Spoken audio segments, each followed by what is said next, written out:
So, hello, everybody. How are you? Hope that you all are having a great and fabulous day. It is Sunday, so it must be the Demetra K Show, where we promote Black love, knowledge, and understanding of all things that go on in the Black community to make us an even better people, with the emphasis on even, because we are great people, but we can always strive to do better. Like to say a big giant welcome to Donovan, the recovering Democrat, because he has an exclamation mark at the end of it. He is still in the DR, enjoying his time there. He will be back shortly. Also, like to say thank you to Marcus Guyton for everything he does behind the scenes on Facebook and making the show go further. Also, like to say thank you to YouTube and Facebook, the other side of the conversation. You all are not just viewers, but you are also participants. This is probably one of the only shows, especially on Sundays, where we read each and every comment, because we feel like you should be heard too, instead of just watching Donovan and I bump our gums, because we can do just that. So today we are going to be talking about the LA riots 30 years later. Basically, what's changed, if anything's changed for the good, the bad, and all of that. So we are definitely going to get into that conversation. So Donovan, and you guys, if you guys are in Facebook and you are watching this somewhere, my dear Marcus is putting it somewhere. If you guys are there, tap on the link if you want me to read your comment, question, or concern, and I would love to do that. And I'm going to give that reminder throughout. And also, you guys, before we get started, we do have a Cash App, PayPal, Venmo, Super Chat, and all that. If you guys want to donate to the show and helping this show do more things, we love and appreciate the members and people who want to become members and everything y'all do. We love and appreciate y'all for that. So, Donovan, before we get going, what say you? Man, I just can't believe this. It is raining here in the DR, so I've just been chilling in the house, in the penthouse, doing my thing. But do us a favor, hit that share, like button on your own platform. Share this program. I mean, our algorithm is getting a lot better as people are sharing it and stuff, get the information out. A lot of stuff going on in the world, but I think this is a very pivotal topic today, because here it is 30-something years later. And my question is, have we progressed since the time of the Rodney King riots and things that sparked all of that stuff? And if you ask me, I don't think it happened at all. So let's get into it and see if we could see if Demetra could make all the comments today.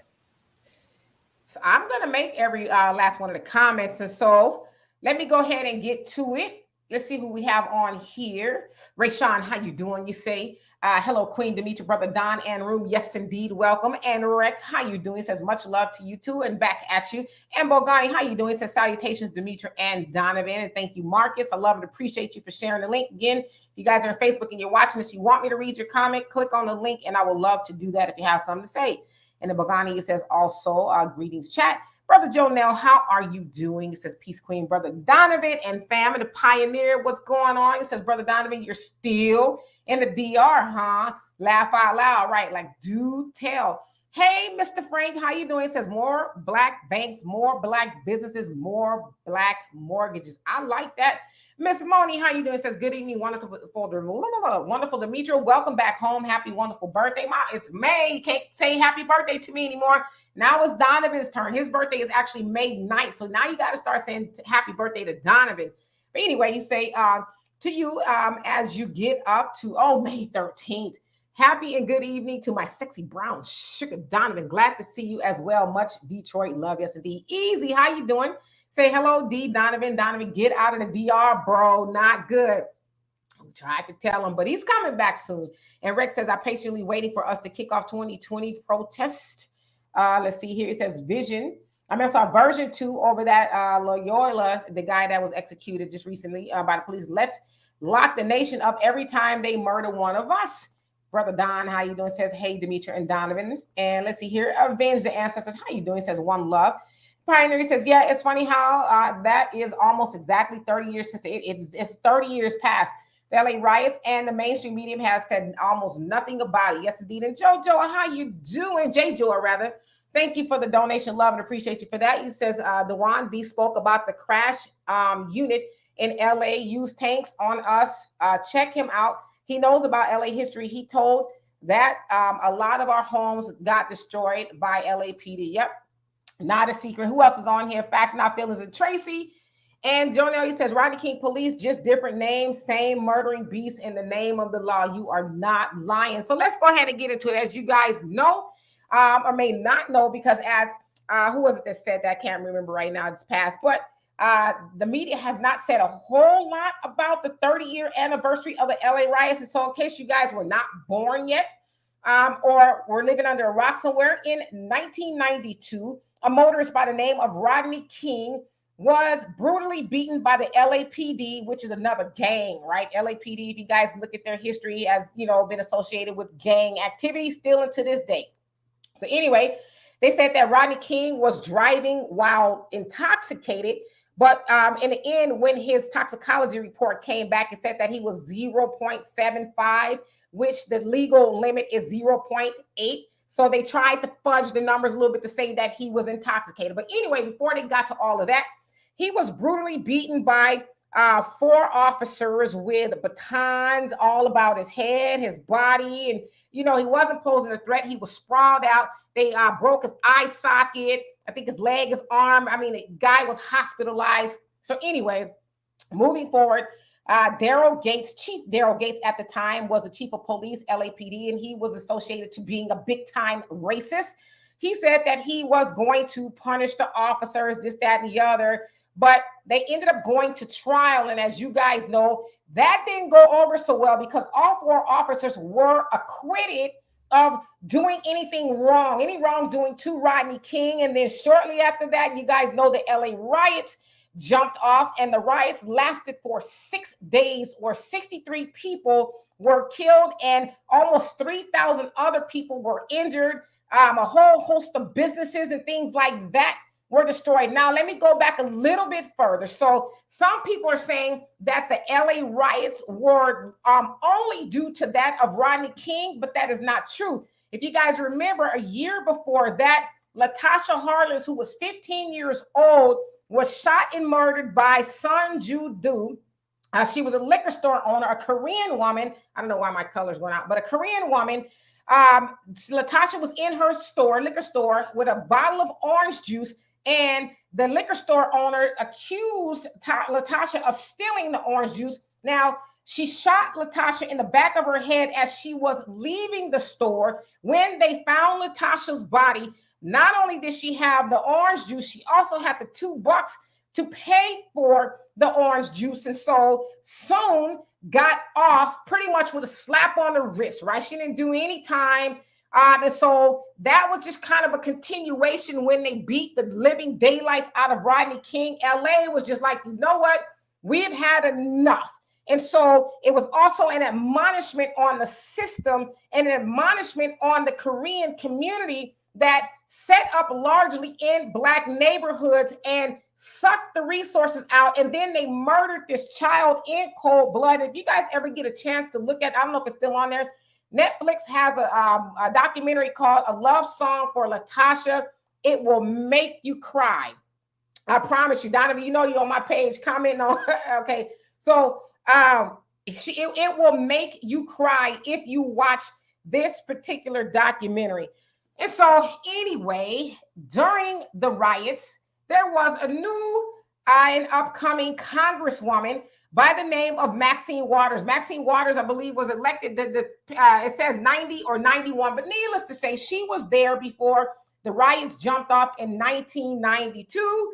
And guess who's still there? Maxine Waters is still there in South Central Los Angeles. And so the question that I have, because as I was thinking about this, is what has changed, not just for Los Angeles, but for Black people in general all over the world? Somebody mentioned the young man that was murdered, the Nigerian brother that was murdered by the police. He was shot, I believe, in the back of his head as well. And so we've seen countless incidents of that. The most notable one in recent times was that of George Floyd in 2020 when he was murdered by Derek Chauvin, Derek Chauvin, who has appealed his conviction, by the way, where Derek Chauvin put a knee to his neck for almost 10 minutes. And so we saw a resurgence of riots, not just in the nation, but all over the world, where people were just like enraged at what we saw, right? So here we are in 2022, where things are kind of gone back to normal. Now, when I say things are gone back to normal,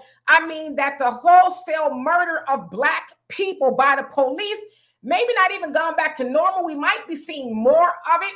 But on the other side, as far as the people are concerned, we have gone back to normal in that we thought protesting in 2020, we were going to see a bunch of change. We thought we were going to see these police departments defunded. Now, again, you guys always ask me to clarify what it means to defund the police. We're not saying to take all the resources away from the police departments. We're saying to reallocate the money because they have so much of it, reallocate it to different services and things in the neighborhood that will actually be more beneficial than throwing a bunch of money at overinflated police budgets, right? So anyway, we had a lot of our Black misleadership, misrepresentation say, oh, you guys, we got it from here. We're going to go to Congress and we're going to get the George Floyd Justice and Policing Act bill passed, which would hold officers accountable and that they would get rid of qualified immunity, which says that cops need to be held financially responsible personally for when they take the lives of an unarmed person unjustly. We haven't seen any movement on qualified immunity being gone at all. In fact, James Clyburn, who is the number 3rd most powerful Democrat in Congress and who has been there forever and who is, you know, the one that's responsible for getting Joe Biden in office, he said when they were trying to pass the infrastructural bill the first time, you know what? We are willing to forego the qualified immunity part of the bill in order to get it passed. And so what he was saying to everybody else in Congress is that Black lives really do not matter as long as we pass this bill that will help everybody else. And so here we are 30 years later, removed from the LA riots to right now, and nothing has changed for Black people, including Black people being murdered wholesale and including Black leadership. And I brought up Maxine Waters to drive a point home about the midterm elections that are coming up. In fact, Maxine Waters is due for a primary, I think it's June 7th. Will she be unseated? Probably not.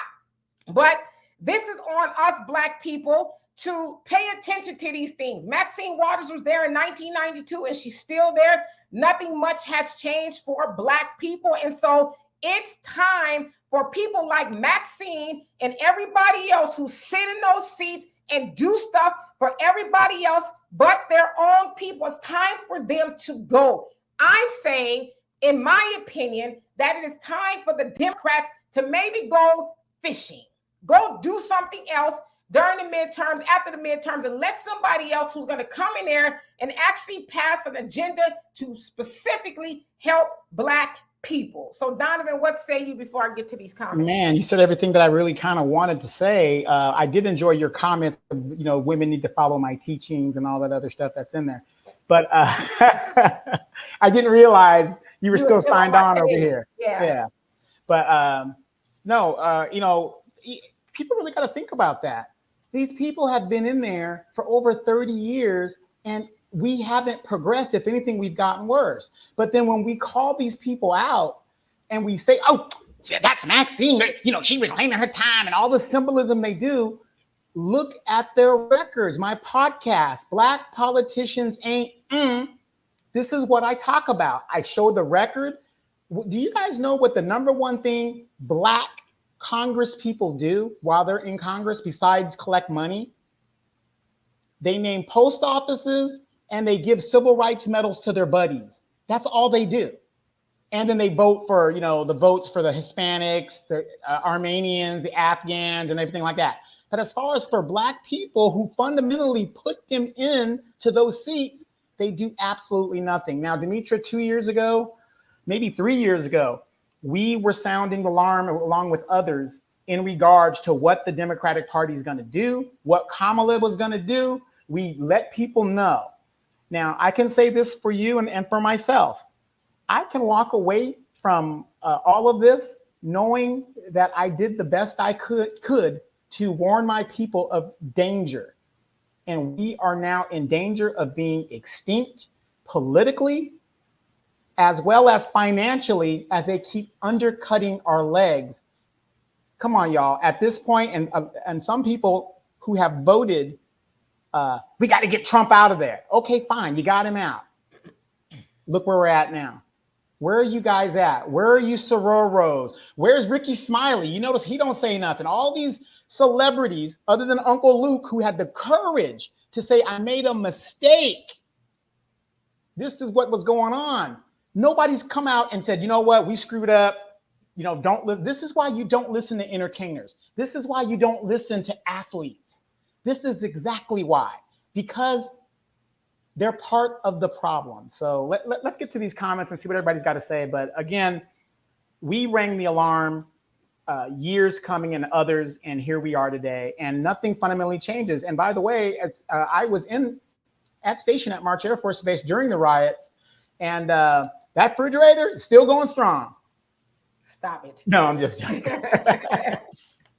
So anyway, let me get back to these comments. Moni, thank you so much for the compliment. Love it. Appreciate you. Pioneer says, not only haven't things changed much, I think that things have gotten worse for Afro-Americans in some respects. In 1992, it only took a black man getting beaten to cause a major riot. And again, that was in conjunction with that of Latasha Harlins, who was murdered by the Korean liquor store owner when she shot her in the back of her head over orange juice that she was going to pay for. Yeah, and real quick, also in the midst of all that, remember the OJ trial started firing up as well in around like 1995. Yeah, but the preliminary, he had just murdered the chick, and it was just all this stuff was swelling at the same time. Ali, how you doing? He says, good afternoon, beautiful. Your new boyfriend checking in. Okay. And as y'all can see, Donovan was on my page. Y'all know I ain't say none of that, but he says, how many of y'all, this was Donovan actually speaking, how many of y'all remember the Batarang? That was also a big hit song by LA rapper Toddy T. Yes, the Batarang. Doom, doom. You can't stop it, baby. Anyway. Pioneer says, nowadays, it seems like every day a black man isn't getting just getting beaten, but killed by the cops. And it doesn't cause so much as a riot. So that's not better, but worse. Absolutely. Right. And wait, I want to interject real quick. The weaponizing of the police and military gear and firearms and stuff like that. Obama was the #1 president up until recently, Joe Biden, that was giving military equipment to local police departments. What is that telling you? What does a local police department need with a tank and anti-aircraft gear and all this other Kevlar gear and stuff like that? That's ridiculous. Joe Biden wants to give the police more money. As a matter of fact, his administration lifted the ban on giving local police weapons, militarized weapons. Frank says Queen Latifah stepped up for affordable, subsidized, low income. I think even housing in New Jersey. Well, big ups to her. I did see something about that, but I didn't get a chance to look into it. So that is amazing. Donovan, I see your doggone comments. And Marnie says, I think you meant Demetria. I always celebrate the month that person is born in the month thereafter. It takes a baby 30 days to know if they're going to live or not. Let's be clear, not to be a pain in the butt, Donovan. So you're also wishing Donovan a happy birthday. And Don says, I remember all that. I just went on workers' compensation from the department. Okay. And Pioneer says, Demetria K. Well, Brother Donovan better not mess around and let the wrong women get their hands on him. Those Dominican females, immigration officials, that what you meant? Laugh out loud. Well, hopefully he's got his neck on swivel out there. And right on point. How you doing? And welcome. It says, hello, everybody. And Donovan, you crazy. Just commenting on my page. I did not say Donovan was always right. Y'all know that was a lie. And Moni says, Donovan, come on back home. I want to see you safe. I don't trust the Dominican Republic. I know you might be having fun, but I worry about your safety. I appreciate you're my sexy brown sugar. Well, actually, you guys know I'm going through a legal lawsuit, right? And immediately when I get back home. So really, this is kind of a respite for me as I'm going through the documents and going through the pages, and I'm not being distracted. And I'll be home soon enough. I mean, it's just a matter of a few days. Yes, indeed. And Pioneer says, I remember seeing on CNN videos of Koreans on rooftops with automatic aiming at and blasting at people on the street. Yes, they were trying to protect their businesses because, again, it was a referendum on them in the neighborhoods because they, are known not to be very friendly with Black people. But the other thing I would say is that was supposed to be a referendum on the Asian community coming in the Black community. But now you see there's even more of them that have taken over what they used to be called the Black neighborhoods. And so that's another thing that's kind of didn't improve, right? And Jan, how you doing? He says nothing has changed. I totally agree there. Ray Sean says not a damn thing. Revolution is the only solution. That is the truth. And Donovan says another, also the other black female Congresswoman Bass and the other one. So you're talking about Sheila Jackson Lee, or you're talking about in California? Yeah, Barbara Lee and all Barbara them. Lee. They all Yeah. came in about the same time. And Yeah. since the black women are the backbone of the Democratic Party, why hasn't things improved? Right. Pioneer says a lot has changed in LA since 1992. South Central went from mostly black to mostly Latino. So black folks have even less political and economic power in Los Angeles today. Absolutely. So Hispanic and Asians lost. Black people are maybe 6% of the Los Angeles population. So yes. 6% of Los Angeles population, and how many percentage of the homelessness in LA County?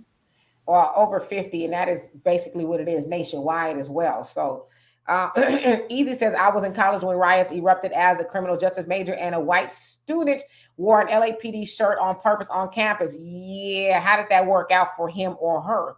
And Moni says, Demetri, can you please tell me when you might be able to show some of my videos, and can you pick ones that are comfortable with, which most is not graphic, but I want people to see how the people are done.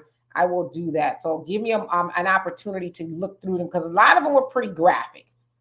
And Don says, what has changed in Los Angeles over the past 30 years? An overwhelming number of homeless black people. Yes, indeed. And Donovan, so you just say Lee, Barbara Lee is still there. Right on point says, I am abolish these coward, murderous, toy pig cops. Okay, be careful on this thing here, because y'all know they be watching. So just kind of be careful what y'all say. Moni says, well, after what happened to Rodney King, it kind of opened up my eyes on the biggest, it opened eyes with the modern camcorder in a way that had never been seen except for the 60s, but more in color. So I also want to say this too, that it was a gentleman, I had his name here, by the name of George Holliday. That's his name. George Holliday was actually on his balcony and happened to see what was going on, and he filmed it.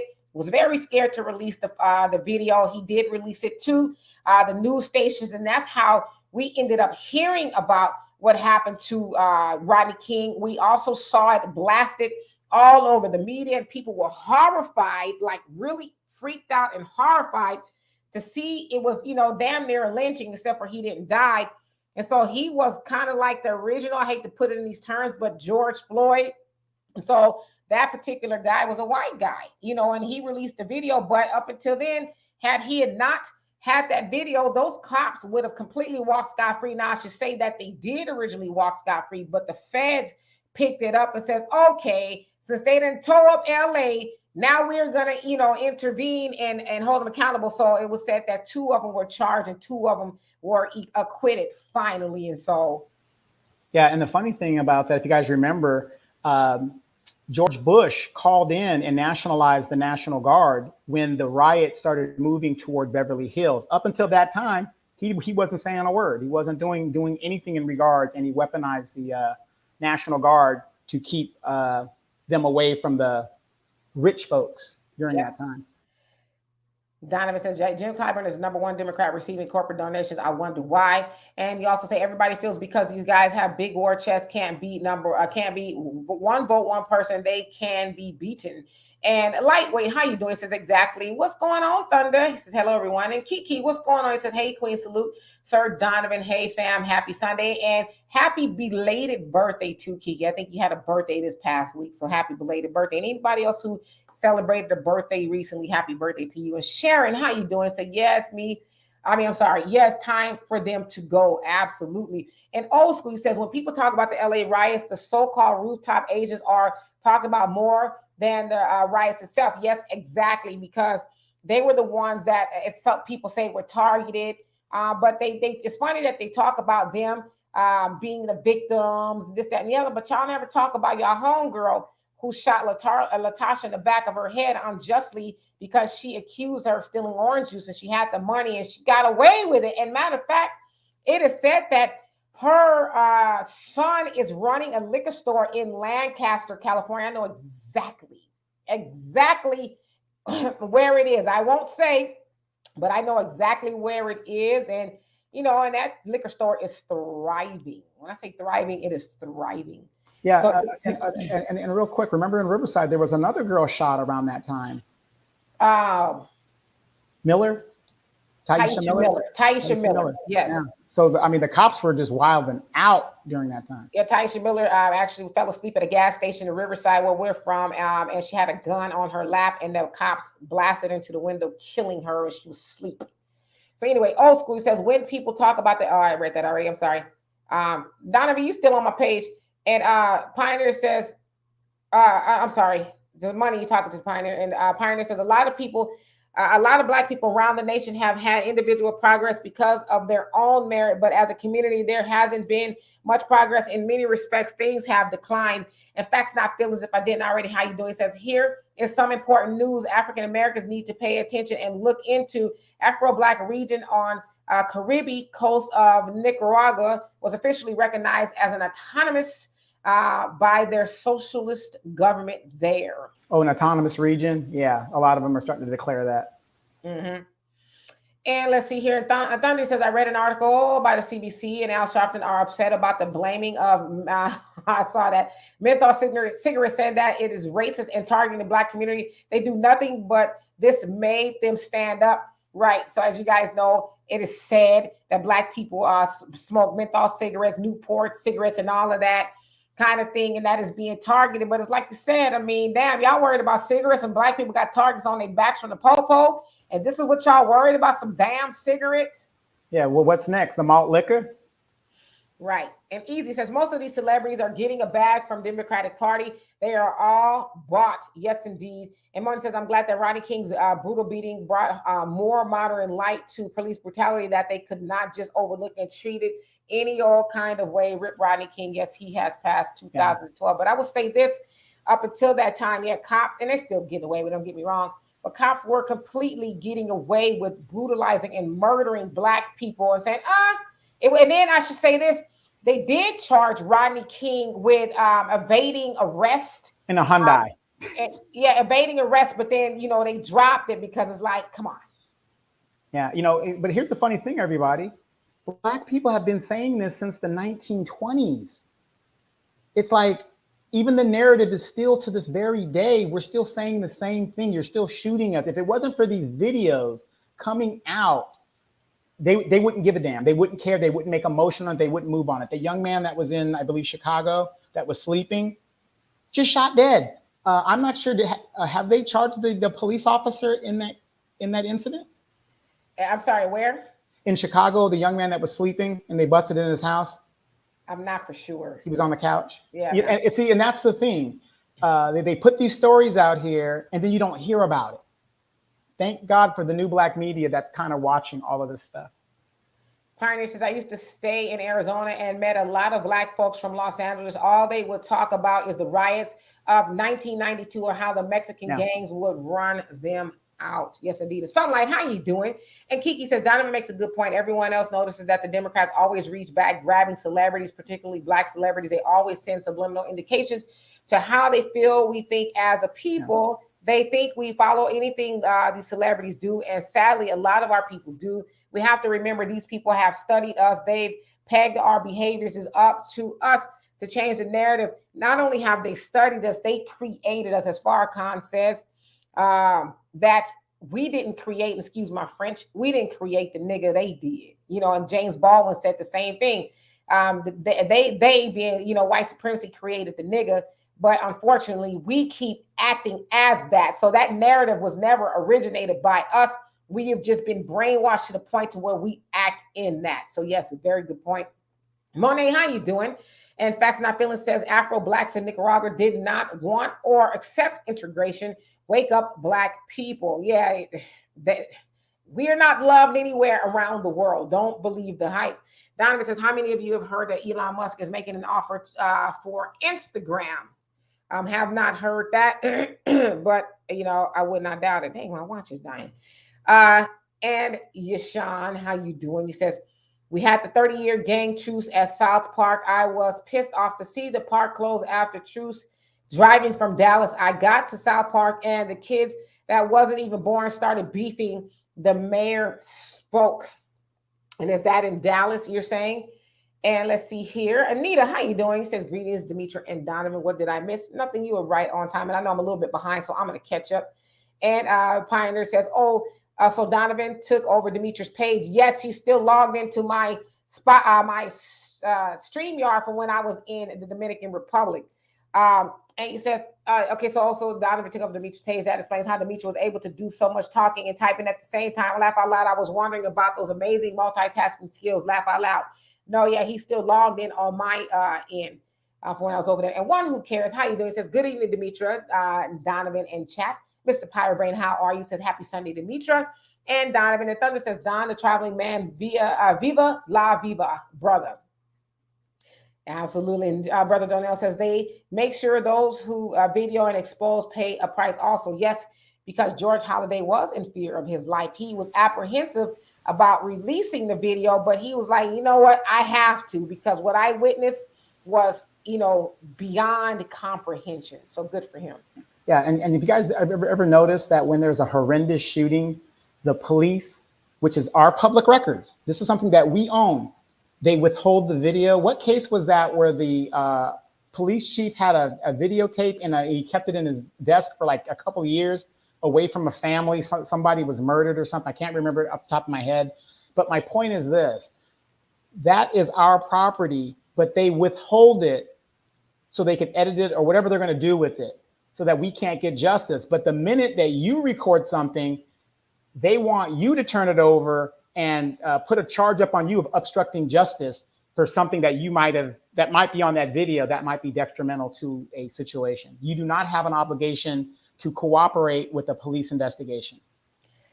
And Mayor Eric Adams in New York is trying to also pass or get some sort of a policy or something passed saying that civilians can't get too close to cops when they're doing their job as far as trying to film them. And so he's just the worst kind of Negro running around. And Brother Reggie, how you doing? He says, greetings, global Black family, and back at you. And yeah, real quick, the Supreme Court ruled that 10 feet is enough space for you to videotape. You can, they don't want you within 10 feet.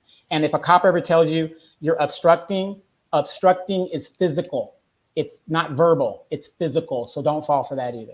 Yeah, but Mayor Eric Adams is trying to change that to some degree. And Yashawn says there's a lot more, but I will see what was left over. They said it was mostly a good day overall. And I'm sorry, because I'm behind. I don't know what you're speaking of, but I'm sure it's me, not you. Mr. Pybrain says the white guy that filmed the video in California was on vacation from Argentina. So that might explain why he was like, wait a minute, I didn't expect to see this. And Aquarius Queen, how are you? Says hi, Demetra. And wasn't that a Timex commercial? I thought when I first saw it, I'm gonna be honest, I thought it was a Timex commercial. Yes, indeed. Kiki says a lot of brothers seem to say they have good experiences in the DR. It is that certain parts are more dangerous. Or now I've heard a few sisters say they don't want to go back. Well, okay, put it like this. Yeah, Punta Cana was built up, and it's a big resort area, and a lot of people. It's like going down to Cabo, Cabo, Mexico, and stuff like that. So Punta Cana is really great. So is a nice little beach resort area, but like when you're in Santo Domingo, the main city, that's a little bit different because a majority of the population actually lives in this region here. So you've got really bad areas, and you got some decent areas, and you've got also the tourist areas. So it's not that bad. It just depends on what your experience is. Absolutely. And Moni, yes, I will try to see which one is less graphic. And I know you want to bring attention to it, but I did speak on it in very good detail a couple of weeks ago. So we'll see. And Jonelle says, if a society practiced the same bias and injustice towards the people for 30 years and more, well, it's clear that people under such injustice would be wise to separate from such bias and injustices. Absolutely. But we love oppression. And Deadshot, how you doing? And the Pioneer says, I've been hearing a lot about Lancaster, California lately. I heard it was the new Compton. They say they moved Black folks from South Central to Lancaster out in the desert. Absolutely. And I know people who live in Lancaster, and that's exactly what they have done. They have shipped people from Los Angeles to Lancaster. In fact, my father lives in Lancaster, so I was up there quite a bit. And yes, I would see a lot of us up there. Unfortunately, with not a whole lot to do, right? There's not a lot to do in Lancaster as far as job-wise and things like that. And so, yeah, it was just a way of shipping a lot of Black people to Lancaster. And to your point, it is like the new South Central. Yeah, and if you didn't go to Lancaster, you went to Victorville. Now, notice in Lancaster, you have Edwards Air Force Base there. So there's a lot of money in the local community if you're an entrepreneur type to contract with the base. Victorville is where they park all the airplanes into the desert location sometimes up there. And that was an old Air Force base as well. But you will find a lot of Black people from South Central Los Angeles either went to Lancaster or Victorville. Kiki, you're welcome. You're welcome. And again, happy birthday. And Robin, how you doing? He says, good evening. And Morning says, I want people to see you that when you're leaving a domestic violence a situation for a woman that's been in human trafficking to the kind of places that these agencies will place you in, put you in harm's way. Yes, I mean, and Moni, I know exactly what you're talking about. Hey, Reginald, how you doing? He says, Hotep, sister at Demetra and brother Donovan.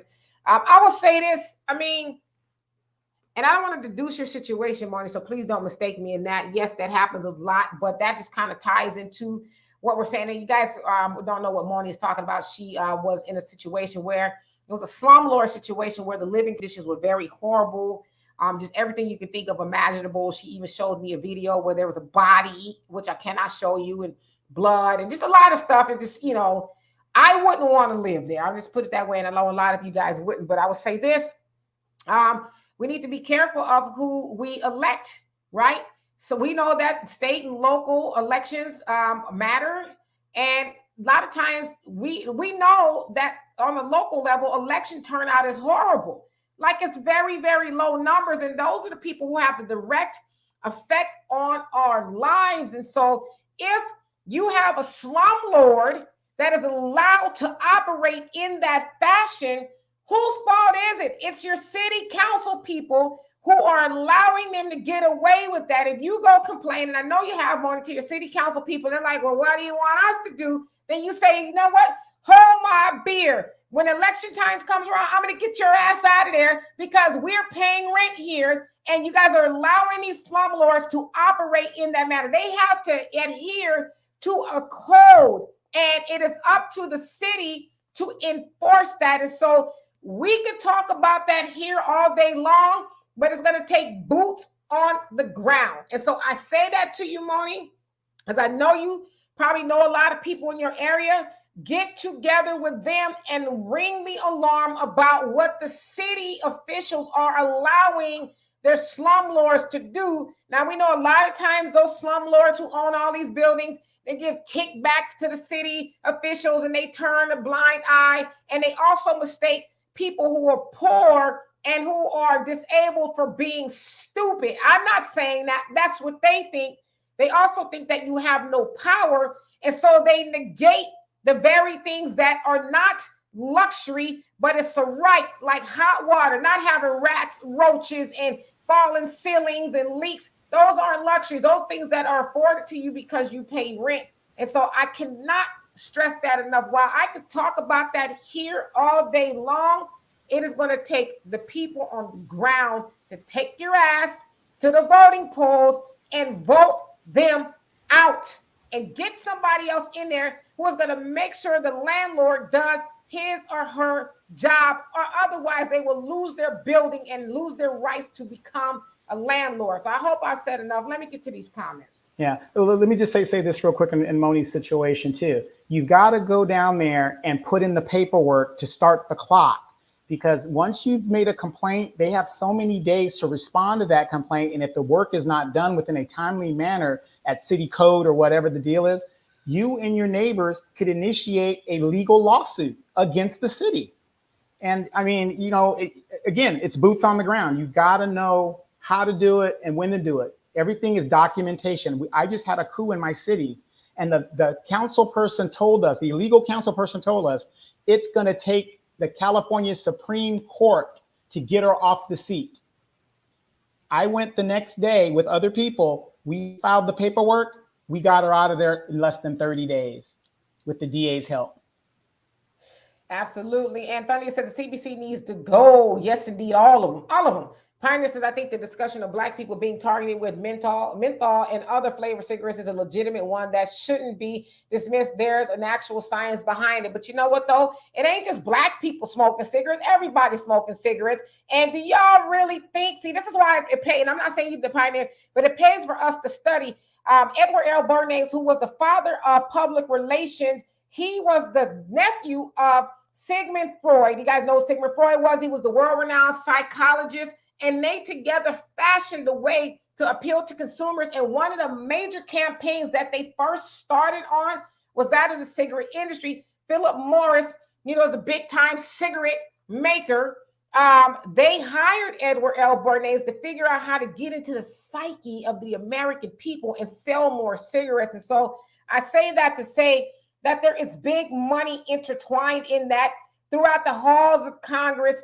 They're all making money from cigarettes. And so this is just smoke and mirrors to try to get Black people worked up about, oh, yeah, they trying to target us with cigarettes now. Hell, y'all been smoking cigarettes. And one of the hardest addictions to kick is smoking cigarettes. So it's bullshit.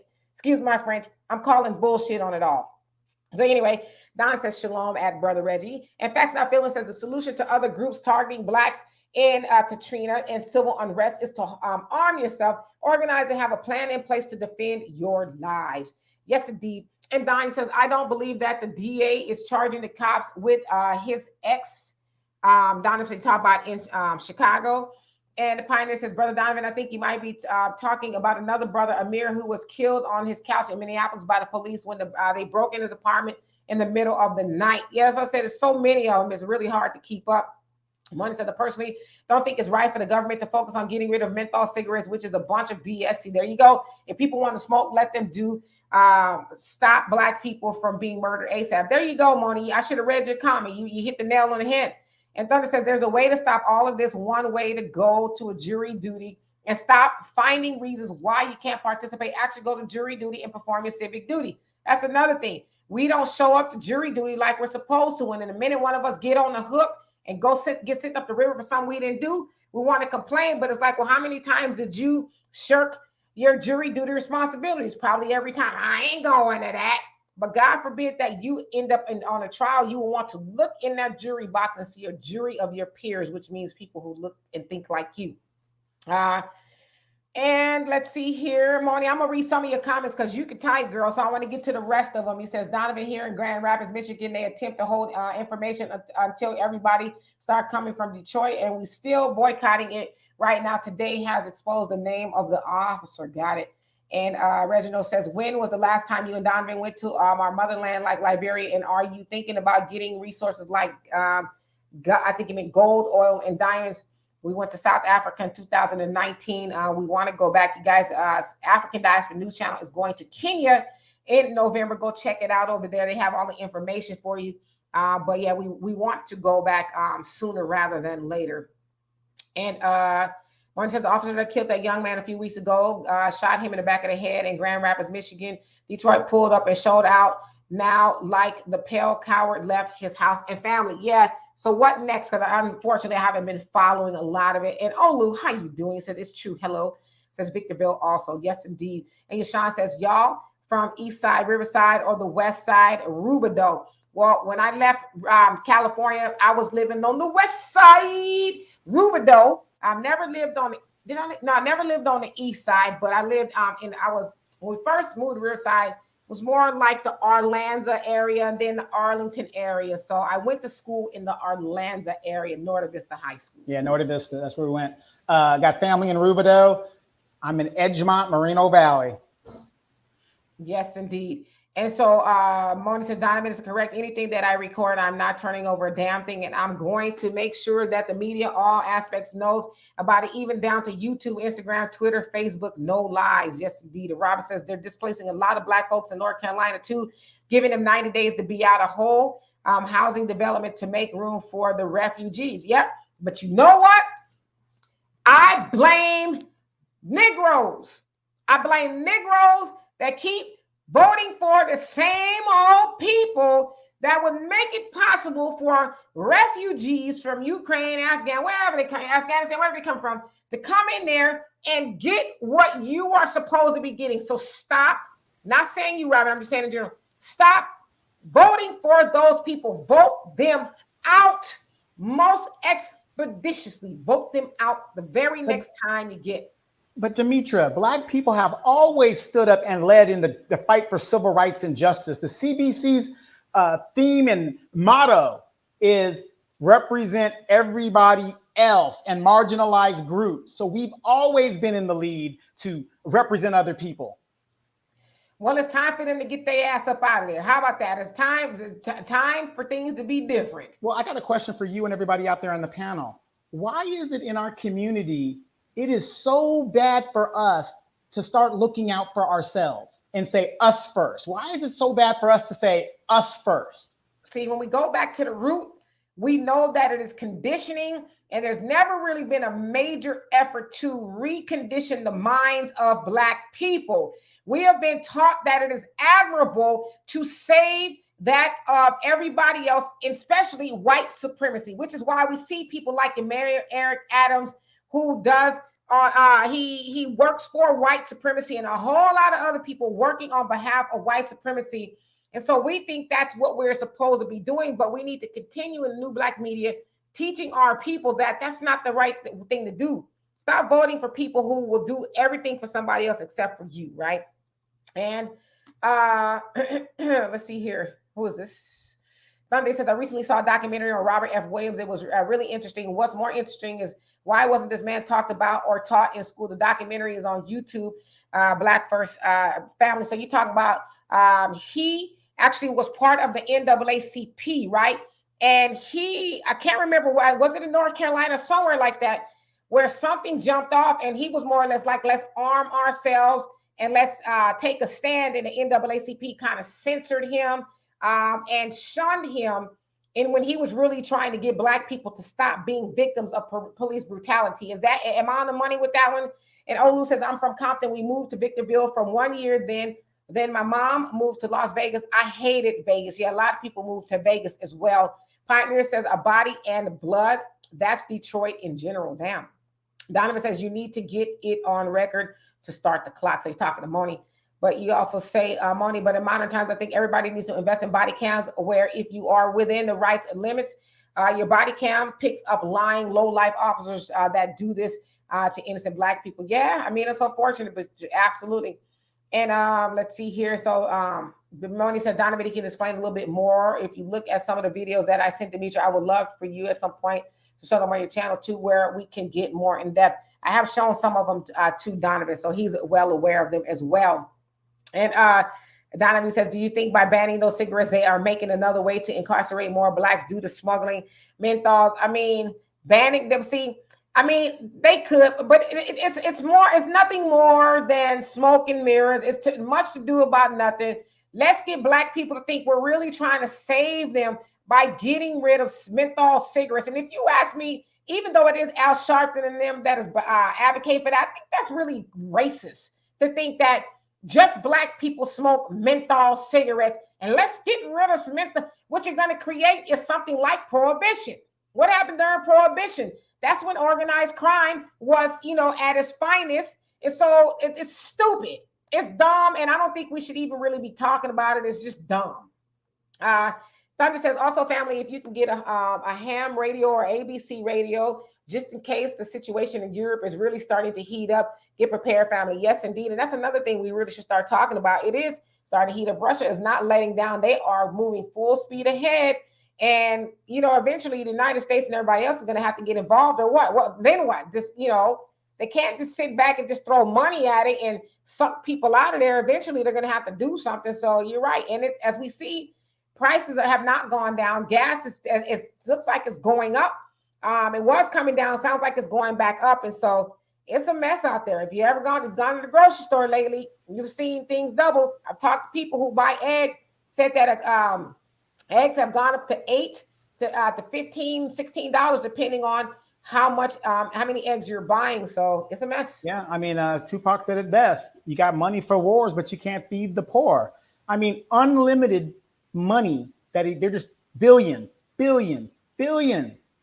And yet when it comes to our issues, can't be done. We need to study. We need this. You guys we all need to go to our black representatives and say, this is the deal. You don't get it done, you're out of here come midterms. You're out of here. Yes, indeed. And Don says the cigarette thing is a distraction and show up for jury duty. You're absolutely right. And Moni says, I'm sorry, I didn't see where you spoke on it, but I want to bring attention again. So those of us who are disabled can see what you have to go through to live in a habitable environment. Yes, I spoke on it in large detail, Moni. I don't know if you had stepped out during that particular time. It was about a month ago that I did. So, and Pioneer says menthol is attracted to melanin, and the scientists who designed those cigarettes knew this. Well, I mean, that may be true, but I would say this might sound kind of jacked up, but you ain't got to smoke them. I mean, I never smoked cigarettes before. I understand it's a hard habit to kick, but you ain't got to smoke them. I'm just saying. And, well, like $10, $12 a pack. Golly, that's an expensive addiction. Yeah, they would have quit cold turkey on that one. And Olu says, yep, never again. And Robin says, exactly. I wonder how many of those that being displaced will be voting Biden back in. Exactly. Gonna be the Democrats of the party of the people. Democrats are black people's, political party, but y'all gonna vote, not you, Moni, I'm just saying in general, gonna vote the same oppressor back in that's gonna turn a blind eye to your plight. So I don't know what else to say at this point. And Damon, how are you doing? It says served out in Mobile at March Air Force Base, retired 2003. Well, thank you. Yeah, awesome. Another veteran there. They just let the retirees back into the gym just before I came out here. So, and space available is now open again. So, Damon, if you're not aware. Nice. Easy says, get rid of cigarettes, but legalize high THC marijuana. Really? Exactly. You see what I'm saying? Exactly. And Don says, Mo Negro, I hate you. Mo Negro Valley, I am, you know what? Now I'm going to have to start calling it that. Mo Negro Valley is really Moreno Valley, but Mo Negro Valley, been there on several occasions, Donovan. I only up the road in the Bay Area. The thing is, Don, it used to be known as Murder Valley because all the LA folks were coming out there, doing the do. But here's the latest update. You don't see too many black people in Moreno Valley anymore. You don't see too many black people in Southern California at all anymore because people can't afford to live there. And that says a lot because my neighborhood, it wasn't really all black, but there were black people in the neighborhood, all Hispanic now. It is all Hispanic. Yep. And Kiki says, I agree wholeheartedly that black people need to participate in jury duty. However, showing up doesn't mean we will be selected. I have friends like myself who've been participating in jury duty since the age of 18, and none of us have ever been selected. So that's a problem too. We're in 2022. No jury should still be predominantly or even all white, but still happening. But guess what? You can also, in a lot of these cases, get rid of the DA. The DA a lot of times is elected. They're not always selected. They're elected. And so when the DA is put on the ballot and you know that they do not like to select black people, get their ass out of there, period. Because I agree with you. I've never served on jury duty either. I've gone as far as, gotten close to it, but I've never served. But we know a lot of times, especially when we're from a Riverside, the DA is very racist. And in a lot of cases, DAs are racist. So when you see that, be like, okay, election time, they got to go.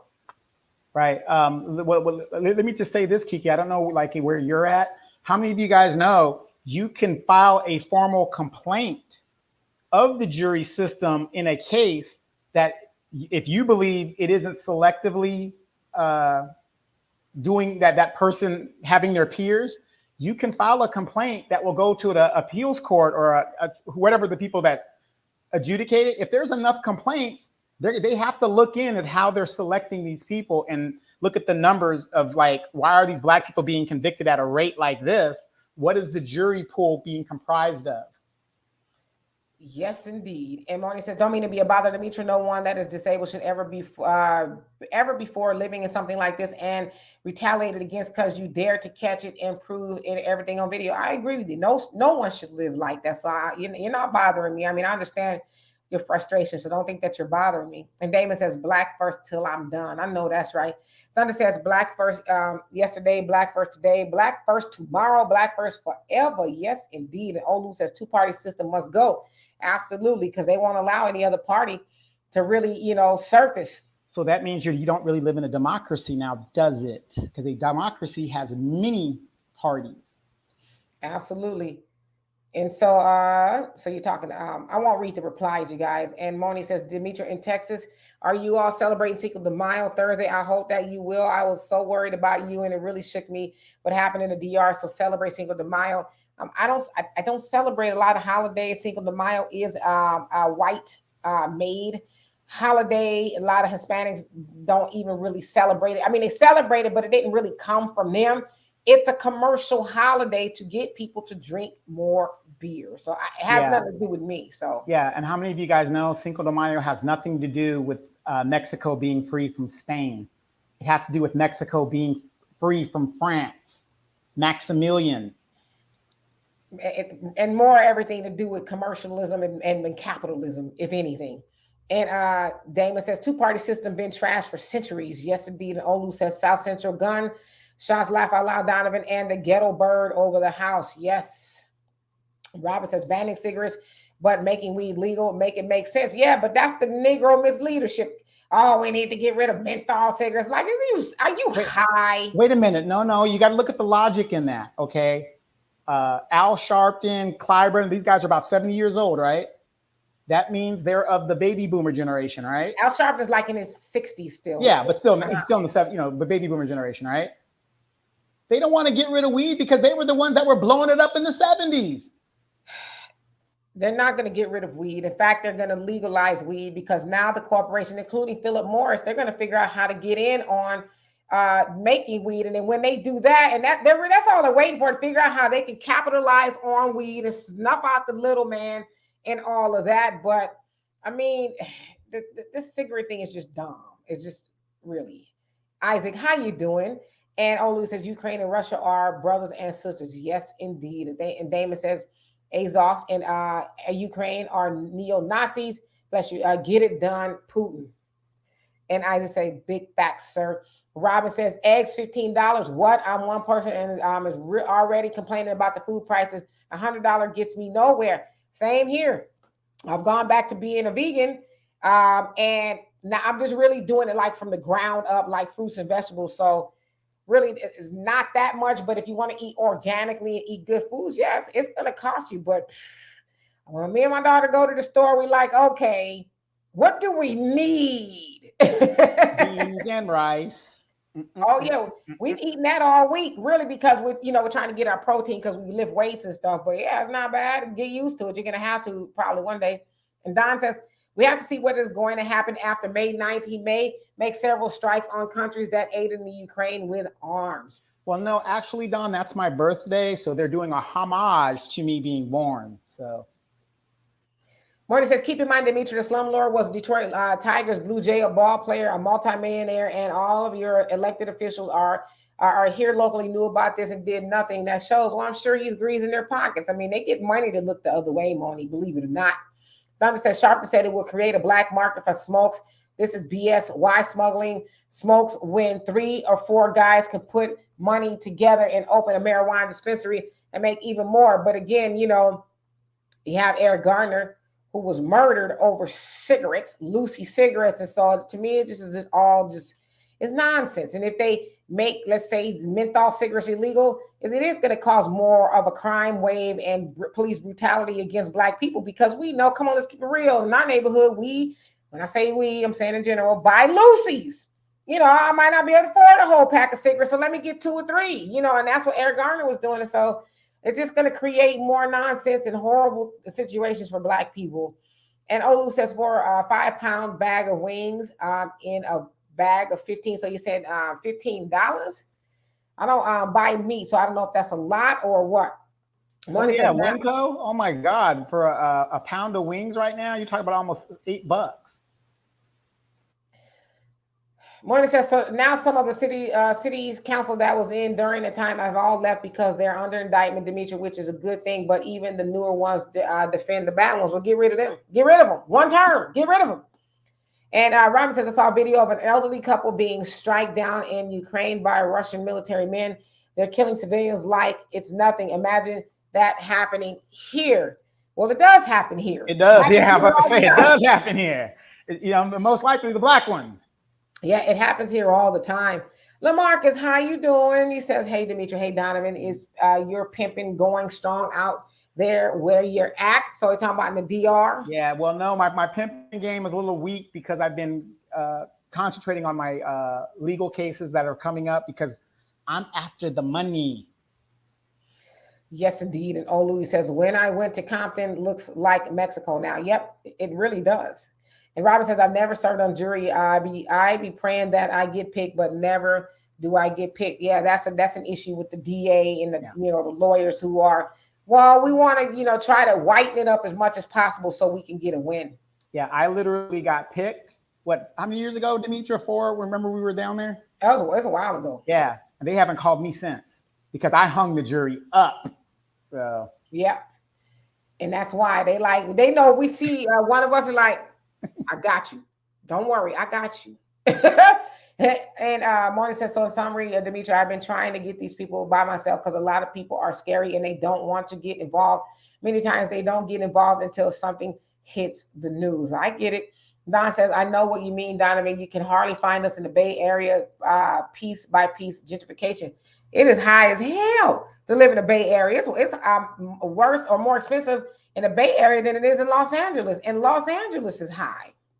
And Finer says, "When I was in Compton 15 years ago, I saw more Central Americans than Black folks walking around." Yep. So yep. imagine what it is now.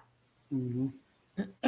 Facts Not Feeling says there will be a catastrophic problems in Europe in 6 months. Brace yourself for the dire economic conditions headed to the U.S. direction. It will be bad, really bad. Yeah, we're seeing it already. But people, and I hate to say this, but it's true, especially our people. We just business as usual, partying as usual, nothing's a big deal. But then when it all comes down, we are going to get hit the worst, and we're going to be, "Oh, what about us?" But it's like, well, you know, like this, what was it, Chicken Little? When he kept saying the sky is falling, the sky is falling, the sky is falling. Eventually, the sky is going to fall, and then what? So and Kiki says, "Okay, thank you both. That'll make a great talk piece the next time my friends and I meet up. Thanks so much." Yeah, so Kiki, that's the things we need to be doing, getting together with people who are like-minded and try to figure out solutions, right? Like, what do we need to do differently to make things better for us? So you're absolutely on the right path. Gilvetta, how you doing? He says, "Good evening, Demetri K and Donovan." And Mona said, "Donovan, I did all of that when the media came out on those two stories that was start making them come to pass. I watched the owner staff pay cash 3,000 to stop them from shutting the Mm-hmm. building down. Get them out of office." Yep. And Baruch, how you doing? He says, "What's up, Sister K and Brother Donovan?" Mm-hmm. And let's see here. Pioneer says, "It depends on your definition of democracy." Minister Farrakhan says that democracy doesn't mean ruled by the people, but ruled by demons. Democracy, like democracy. Yes, Mm-hmm. absolutely. Like, what is that, right? Really? Because they always say too with the Democrats, that's one of their talking points is democracy's in danger. We need to protect democracy. But if you ask Black people what democracy is, we've never experienced democracy. Democracy means that everybody has a say, right? When the Black people had a say in America, it's bullshit. The other democracy's in danger. Now I'm starting to slowly see and hear the Trump conversation come up. "Oh, we don't want Trump to come back." So I was like, nah, y'all got people with that Trump conversation last time, but what else you got? What you got? And let's see here. And I'm gonna just Moni, I'm gonna get to some of your comments in a minute. I just want to kind of catch up a little bit. And Mark, how you doing? It says, "Yes, Cinco de Mayo is when Black people kept Mexico from being conquered by France." And Marty said, "Donovan, you're talking about a great point, but when you got people that's too scared to speak up or too illiterate to know how to do that becomes a problem in and of itself. Trying to do everything by myself. Educate the people around you, Moni. Start there. Educate them and wake them up." Yeah, and here's another thing, Moni. It's always best to get a lawyer who is specialized in that. And we know lawyers are expensive, but how many of you guys know this? There are lawyers out there that might take 2 or 3 cases pro bono because that's just something that they have to do in their ethics thing at the bar, so they can help and help the people that really can't afford a attorney. So search for an attorney in that complaint area that might do it for pro bono, and you'll be surprised. You might find one that says, "Yeah, I'll take on the case." It might take years for the case to get resolved, but you've got the paperwork started. Yes, indeed. And partner says, I believe that the entire promoting of California in the hip hop and entertainment world to black folks was a psyops designed to give black folks a false image of Cali to suck them in.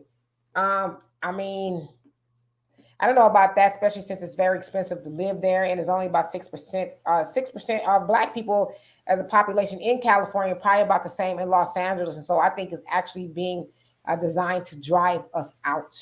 Right. Well, and another problem we have, Pioneer, they say 75% of all black wealth in the United States right now is controlled by baby boomers. Now, why is that?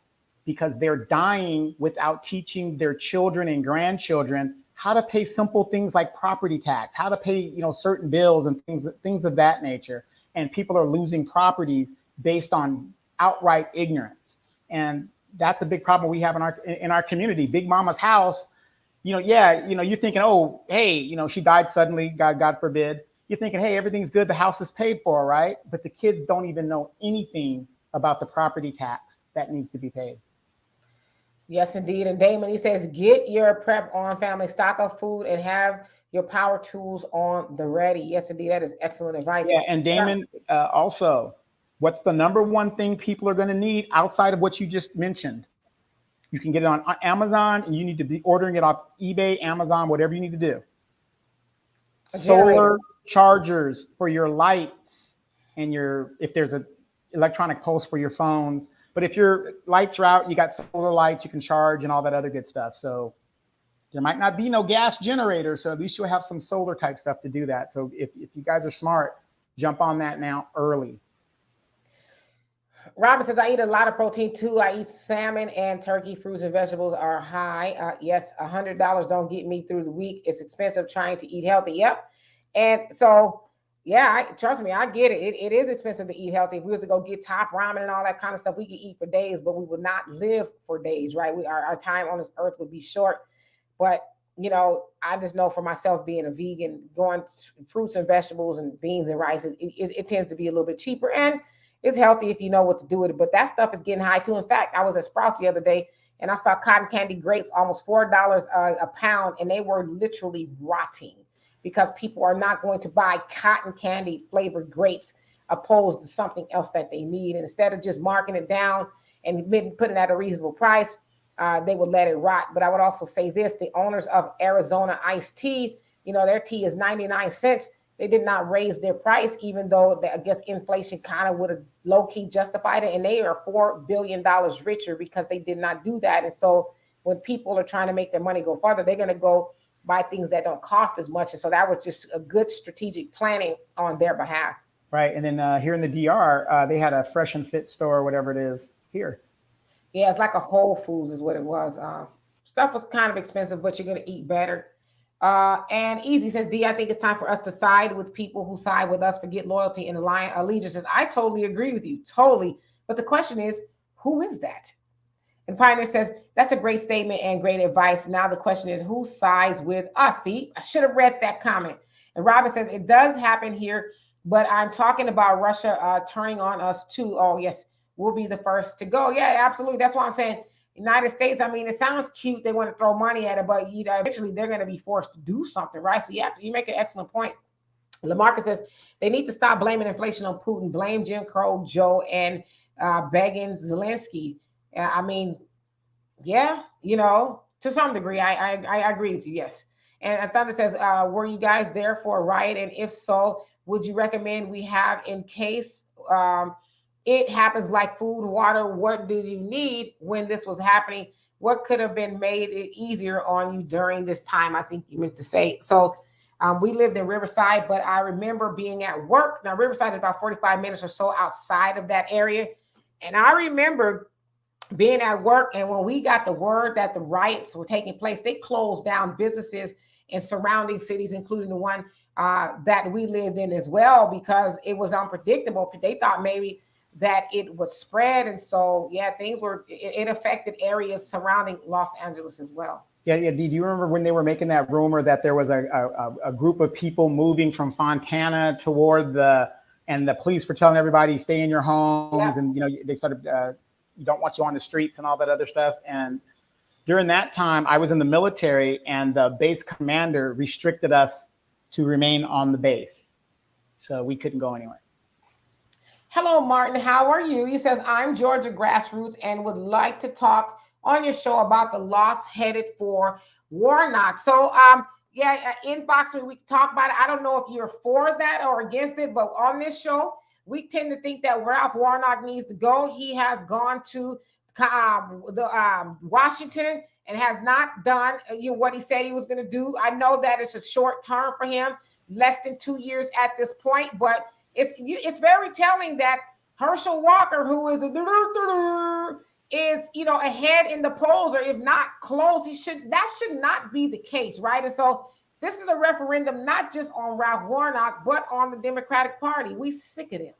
You know what? I'm just so tired of all of this. Is there any Asians on the case? You stupid. Because let me tell you about Ralph Warnock. He's only been in there less than a year. Y'all got to give him some time. He sits on the church of Martin Luther King. He's only been there a year.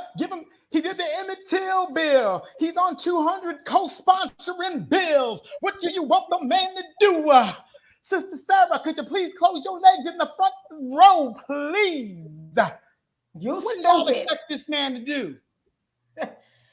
Well, he went to Washington and bought in really quickly, and so I don't have a problem with I don't live in Georgia, so maybe I shouldn't speak for Georgians, if you will.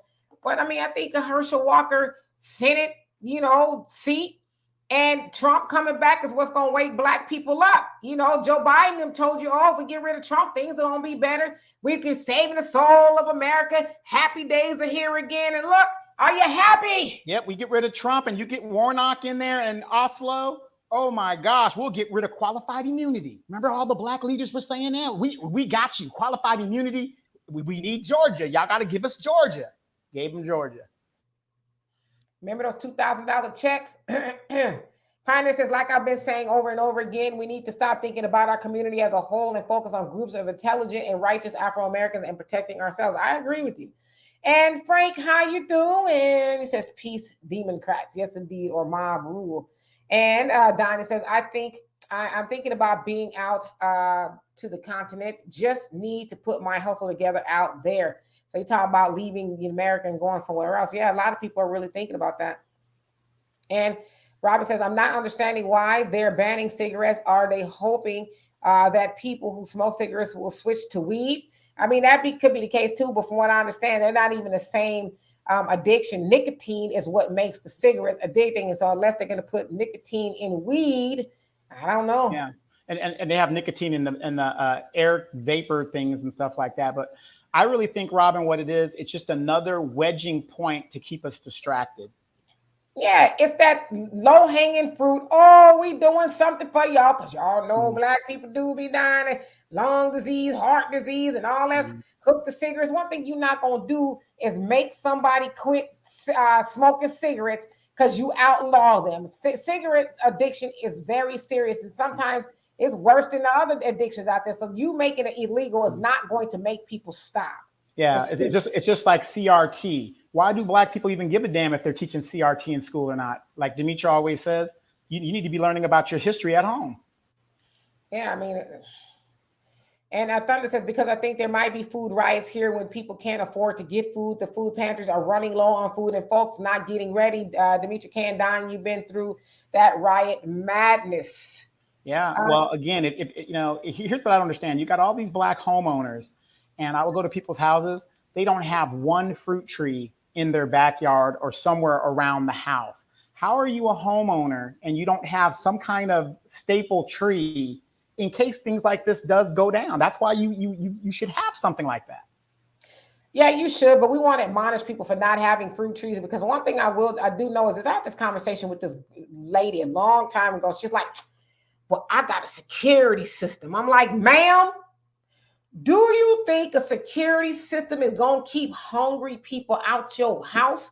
And if I'm hungry, don't you think I will risk a bullet hopping over your fence to get an apple? And are you really going to shoot somebody over an apple? And if you shoot one person over an apple, you're going to have to shoot 10, 20 more people over an apple. So it's about really thinking about ways, because like it's gonna get to the point unimaginable, right? Like we have all these scenarios. Oh, I'm gonna do this. I'm gonna do that.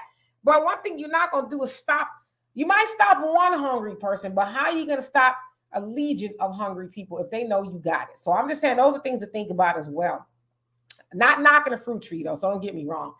And Moni says, I'm not for Afghanistan person. I'm not against them, but at the same time, I look at the hell that I'm facing that's done to me by black people, and it's disgusting me from your senators to state reps. No, I agree with you.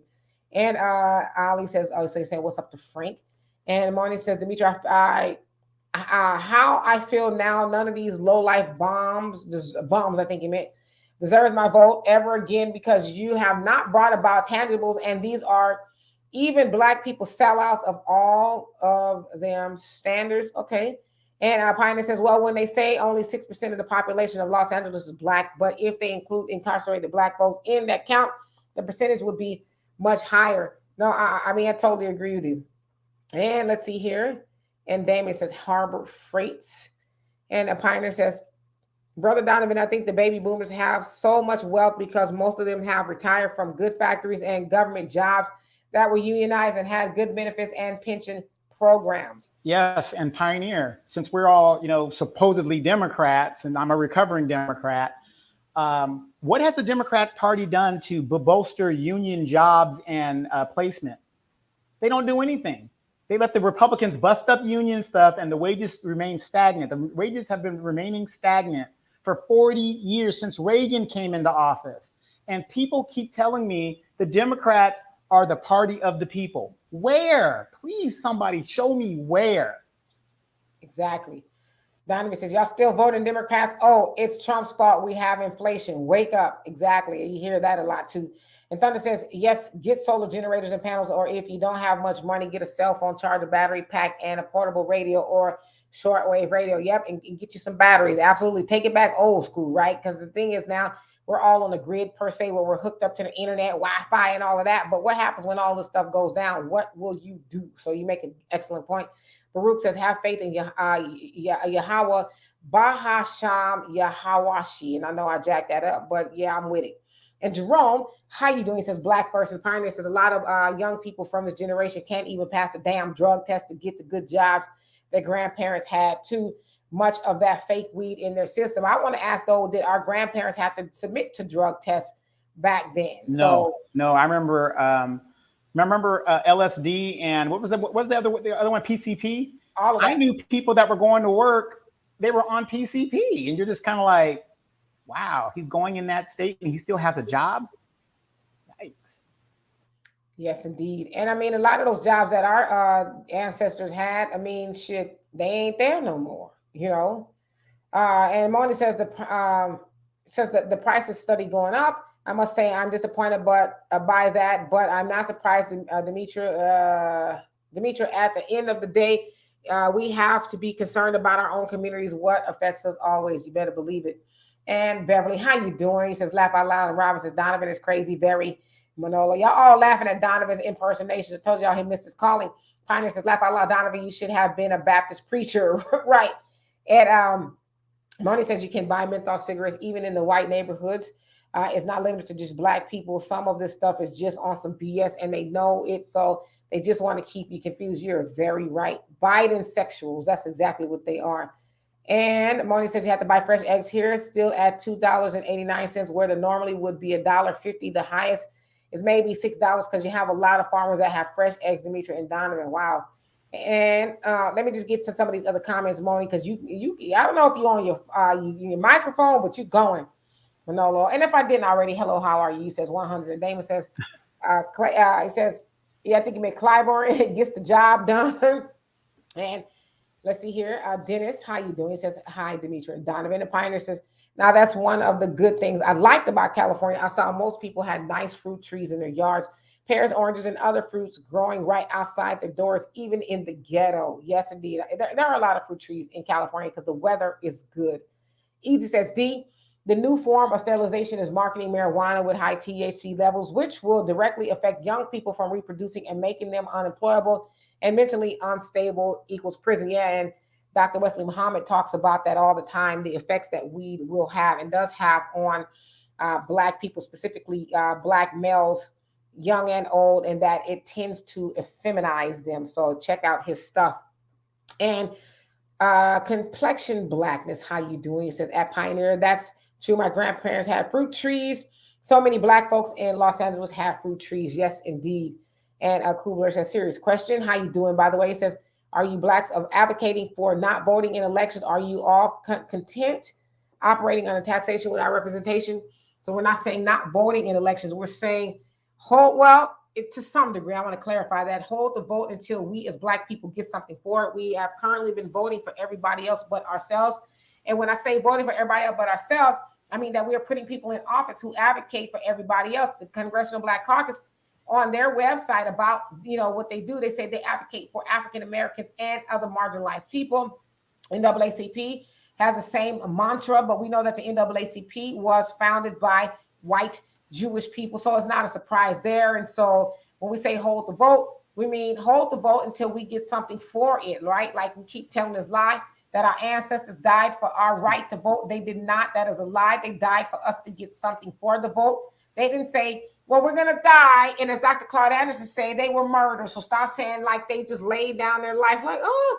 So our ancestors wanted us to walk our asses into the booth and get something for it. They didn't just say, well, listen, they're going to take my life. I want you just to go in there and say you did it. Get your sticker, put it on your forehead and say, I voted. Nah, they want us to go in there and move the ball, because as much as we talk bad about the civil rights generation, at least they moved the ball one way or the other. We have not moved the ball for Black people since then, right? There's been no movement. In fact, we have gone back. We are worse, or in the same condition as they were before the civil rights movement or during the civil rights movement took place. Home ownership, our money, jobs, all that it's virtually the same. We are about the same in population, probably worse. I don't know, depending on what statistics you believe. And so when we say hold the vote, we say hold it until we get something, until some of those politicians that benefit from our votes go in there and say, okay, it's time that we do something specifically for Black people. Now, we should always vote on the state and local levels, because those are the ones that affect us the most. So I hope that's clear. Yeah, and then you also got to remember the reason, and one of the main reasons we haven't moved the ball forward is because the baby boomers still have the ball. You can't move the ball forward if it never got into your hand. Nancy Pelosi is 78 years old. Jim Clyburn is 78 years old. Joe Biden just turned 79. These are our parents' generation that are still in power, and we are legitimately carrying these people out of office. Maxine Waters is 83 years old. We can't move the ball forward if they won't give us the ball. So if you look at it, the thing that is going wrong in America right now, you can't blame it on Generation X, Y, or millennials. Why? Because we are not in power, period. Yeah, then Kubler, you say taxation without representation. What representation do you have now? I mean, Black people, if you go take it to Barack Obama, even Bill Clinton, we went into the voting booths at record numbers. What did we get? I think we showed up fairly. Barack Obama was at 98% of Black people that could voted for Barack Obama. What kind of representation did we get then? And almost as many voted for Biden, maybe not to that number, but it was still a lot. So what did we get when we showed up? So I get what you're saying, but then it's like, we really have to examine that. And Moynihan says, Dimitri, they're even going to as far as banning people from having flavored hookah tobacco, and I think that's a bit harsh, because if someone chooses to even smoke a hookah, you prevent flavors. Why? Yeah. Thunder says, Dimitri K, you and other women with your talents will become very wealthy. You know how to make biscuits and cornbread from scratch. There will be lots of customers willing to buy because they can't cook. Yeah, I mean, you better figure it out. And you know what? It's funny that you say that, but yeah, I mean, it's like, these are the skills that we should be learning. And you can best believe my daughter know how to do all of that. And then some shit, she know how to bake better than I do. And baking is not my thing. I can do it, but my daughter can do it, in her sleep. So you're absolutely right. Wait a minute. But who taught your daughter? I did. Her dad did. Her dad. Yes, thank you. Her dad and her grandma. That's So right. Okay, you we'll ain't get the even, dad in there. she learned. She learned. She ain't one of these, millennials. She a millennial? Yeah, millennials running around here, don't know how to do nothing. So anyway, Marty says in Michigan, your packs are running 5.52, a maximum of about $8.65. But why are you always going after the flavored ones? Why not just take them all off? Why are you singling out menthol flavored ones? BS. Yeah, I mean, they doing what they're not gonna do with outlaw cigarettes and survive to tell about it. Pioneer says it reminded me of New Orleans, fruit trees growing everywhere, and the whole place smells like seafood. That's funny. And complex blackness. He says, are you blacks? Laugh out loud, these clowns.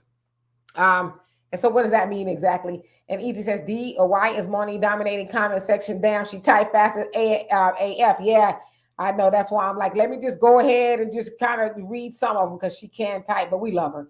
Pioneer says, if we as black folks want something out of these elections, then we need to send our own people from the grassroots to these offices. We can't trust those who are already in there. There you go. Let's start fresh with some new blood. See, and then here's the thing, though, Pioneer. When we send them there, we got to let them know if you ain't going to do the job, you get one term and you're out of there. That's it. Morning says so at the same time, I basically draw attention on slumlords because that affects those of us who are handicapped or been homeless or human trafficked. We shouldn't have to live like this ever. I totally agree. Hey, Kimmy, how you doing? Thunder says, Dimitri K, you are in Texas now. You can grow just about anything here. Try peaches, plums, morello, cherries, and all types of berries. I plan on doing that. I saw this thing where you can actually get gallon water jugs and cut them in half, plant stuff in there, and seal them back up, and it creates like a greenhouse effect. And then the stuff will grow. So I'm thinking about doing something like that. It'll grow really fast too.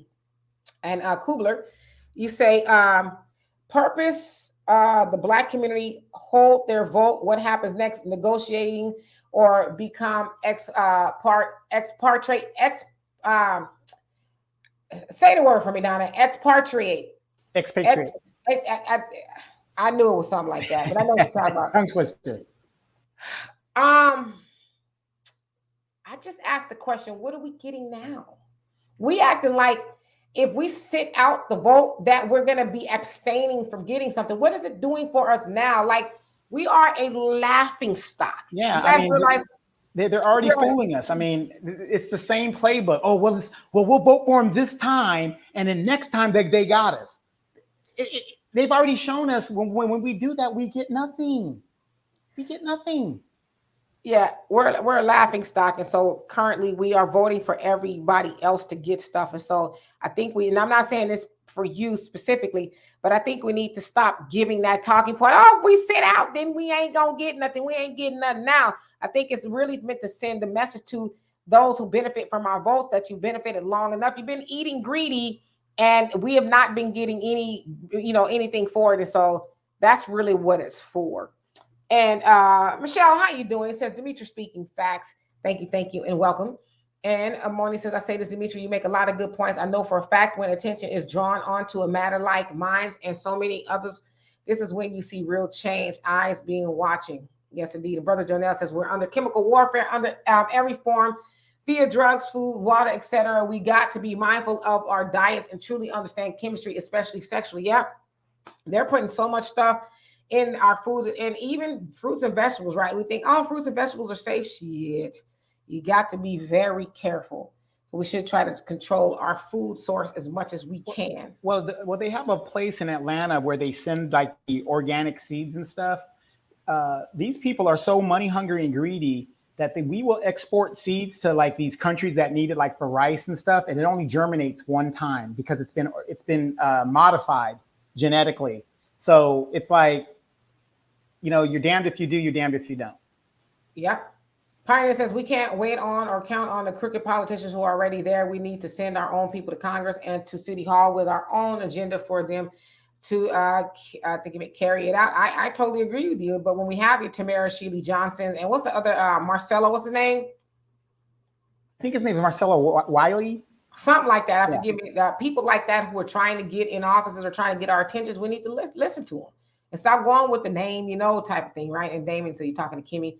And Kiana, how you doing? You say we need term limits. Absolutely. Robin says Emmett Till's lynching was a catalyst for the civil rights movement, and a bill is just now getting signed, and even that bill is useless. Yeah, exactly. I mean, because it's not just black people that can be lynched; everybody else can be lynched too. And so when they try to sell that to black people, that oh, that's a bill for you. No, it's not. You know what you can do for black people is lock that broad Carolyn Bryan up, the one that caused Emmett Till to be lynched in the first place. Then we can start saying, okay, now we're seeing some momentum, but the Biden administration declined on even picking the case up while that white woman is running free, even though she's old now. She's still walking around, living and breathing and eating after she caused that little boy to lose his life over a lie. Actually, even though it's like lip service, the Bush administration reopened the case. The Trump administration reopened the case. Biden wasn't even in office a month and a half, and they decided to close the case. These are Democrats, people that you say is for black people and for the people. They closed the case. And see, this is why I'm kind of like this. The Democrats fought against the United States during the Civil War, correct? The Democratic Party is mostly made up of the KKK members came out of the Democratic Party after the Civil War. Beauregard and all those guys that lost the war. The Democratic Party in the 1920s was very supportive of the Ku Klux Klan in the 1920s. Woodrow Wilson is one of the most racist presidents and evil presidents in the United States history. His foreign policy is negative to people that aren't white. Okay, if you look at his foreign policy, and we still use his foreign policy to this very day, parts of it, not all of it. So isn't it feasible? And don't forget this, who was it that fought against civil rights? It was the Democratic Party. So would it not be feasible that some genius in the Democratic Party said, you know what?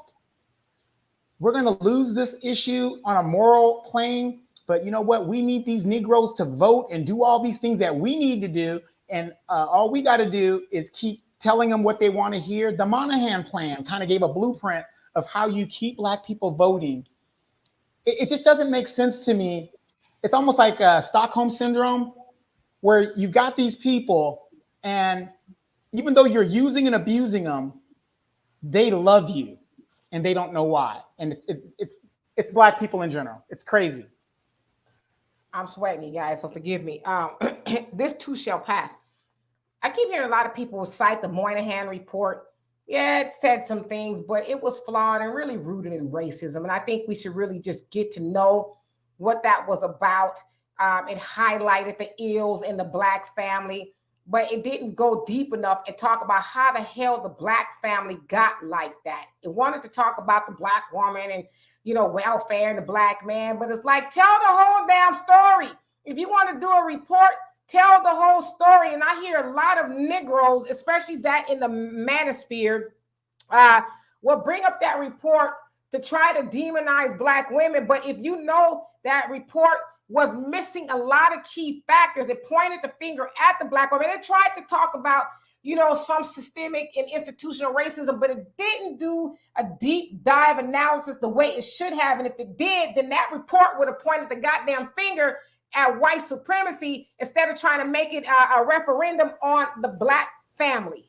Right, but what I'm saying about the Moynihan Report, what I got out of it was a Democratic tool point to drive against black folks. White supremacy. Its whole premise was evil, and you know, doing what the Democratic Party's been doing, white sowing supremacy, chaos and division. White supremacy, regardless of the Democrats or the Republicans, they all white supremacists. Okay, so let me get to these comments here. And let's see, Jonelle, you say detox and separation best black people. We must have and build our own or be subjected to every form of abuse and limitation. Exactly like we're going through, right?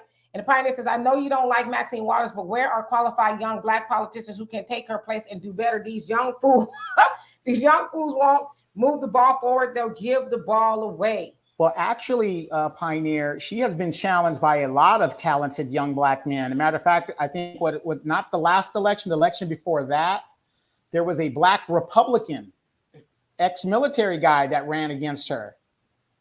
And he pointed out that she lived in a $6 million house next to Dr. Dre in Calabasas, California, and doesn't even live in her own neighborhood. But the problem is she is appointed and supported by the Democratic machine that gives her a war chest that is unsustainable to where a talented young person, you can't compete. You just can't compete monetarily with them on that level. Yeah, those war chests are crazy. They are absolutely crazy. And Curly Girl, how you doing? You says, my people, what's up? Pioneer says, I agree with you 100%, Brother Donovan. Give them one term to accomplish the agenda or at least accomplish a majority of the things on our agenda list. If they can't come through, they're out of there. Absolutely. And Kubler says, after 60 years of voting, the Black community has nothing to show for it. So now can we begin talking about the consequences for ignoring the Black vote? Um, well, it's not that we began talking about it. We've been talking about it a lot. And as you can see, the consequences are coming up. It is supposed to be a telltale thing during the midterm elections that are going to be coming up in November. Some of the primaries are already going on now and up until that point. But that's the consequences. You getting your ass up out of office for using Black people continuously as for 60 years and doing nothing specifically for Black people. We know they can do things specifically for people because we're watching them do it now. Hell, Joe Biden was just talking about giving some more money to Ukrainians and bringing them over here and setting them up. And so that's what happens when you ignore the Black vote. You get your ass up out of there and let those Republicans get in there. And then you'll really see how valuable Black votes were to you. So we also need, and I'm saying about this to you, Kluber, but we need to stop telling Black people, oh, the Republicans, they hate you. Hell, they both the same. Republicans and Democrats are both the same, and they use that. I cannot wait till Black people wake up and stop saying, well, what are you going to do? That the Republicans going to get in there if we don't put it down. So freaking what? If a Republican gets in there, what are you getting now that a Democrat is in there? You're getting absolutely nothing. And so Republicans and Trump and everybody else in between is used as a boogeyman to scare and subjugate Black people to keep walking our asses in that booth and voting for more of nothing at the behest of everybody else. And if we're seeing it, we're seeing Afghans, we're seeing Ukrainians, we're seeing illegal immigrants. And I know people don't like that term, but coming over the borders, they benefit from DACA. At one point in time, Biden was talking about giving them a whole bunch of money due to them being in the cages and being separated from the families. But it's like, shit, what about Black people have been separated from our families since slavery? What about vindicating us for that? And so we got to stop with the scare tactics. Like, you're not scared to death already with what's going on. Hell, let me finish. You can go try to fill your gas tank up. And how much is that? That's scary to me. You wasn't paying what you're paying now. And this is the Democrats doing that. But what are they doing to talk about alleviating the pain at the pump specifically for Black people? Nothing. But Demetria, isn't it better to deal with the devil you know than the devil you don't know? Nope, because it's the devil all the same. You know what I'm saying? I mean, we know the Republicans are not friendly to Black. We know that. The operative word is no. But the Democrats are the ones that keep talking about, we're your friends now. Keep voting for us. See you in 2 years. Getting nothing. Yeah. And Medicine Pollux, how you doing? And I'll check it out, Moni. And Manolo says too late for that. And the Pioneer says individual Black politicians and their flunkies have gotten a lot as long as they are getting money and benefits. Don't expect them to help you challenge or tear down a system that benefits them. Well, think about this, Pioneer, and everybody listening out there. How many of you guys heard Jim Clyburn just got caught giving over $200,000 of campaign money to his family? Maxine Waters got caught, and that's how they enriched their families. Not only did he give it to his daughters, he gave it to his son-in-law, and his grandson received about $40,000 of campaign money. People, money that's supposed to be going to the campaign. It's legal what they did, but look at the ethics of it. It's just sad. It's just sad. These people need to go. Exactly. And Thoughts of the Week podcast. How you doing? He says, that's the Monsanto seed. They only germinate once. So that's the genetically modified food that they're putting out there. Robert says, we're on a fast track to becoming a permanent underclass within the next 3 to 10 years. What do we have to lose by holding our votes. Well, hell, Dr. Claude Anderson predicted that years ago that we would be a permanent underclass. I tend to think that we are already at that point. I mean, I've talked to a lot of people who are like, what's the point? Let's blow this joint. Like, there's nothing here for us. They're like, there's nothing to fight for, right? So I don't know. Y'all tell Yeah, me. and Robin, you've been on the show for a long time, and I've said this. Dimitri have said this. Politically, within the next 10 years, our vote is not going to matter. It's not going to matter at that point. And when your vote doesn't matter, you have no say so. So Right. And amazing tribe. How you doing? Says Demetri Cato, recovering Democrat, and everyone. Grand evening. How are you? We are doing fabulous. How about yourself? And Manolo, he says one of our curses is that we would eat the foul bread of Babylon. Okay. And Moni says, I respect what you say, Demetri. However, Cinco de Mayo here in Michigan is not celebrated just for drinking. It's a festival that allows those that are Hispanic in all forms to embrace their independence. Well, and may they have a good time doing it. It just has nothing to do with me. I'm not giving these white folks no more of my money to celebrate shit. That's what I see. All these holidays is a money grab, right? And including Juneteenth, that's a money grab too. Uh, but if you want to celebrate that, I will not begrudge you of that. You know, have a good time and have a brewski for me. Robin says Carolyn Bryant is living in a nice high-rise building in Raleigh, North Carolina. She wrote her memoirs and UNC, University of North Carolina, Chapel Hill, is storing them in their library to be released when she dies. Ain't that something? She gonna tell it all. Manolo says Judgment Time, King coming. Pioneer says Franklin Delano Roosevelt and his administration totally changed the face of the Democratic Party back in the 30s. It became the party of the poor and workers and helped lift people out of poverty. But the other side of the story, my dear Pioneer, is why did he do that? Did he do that?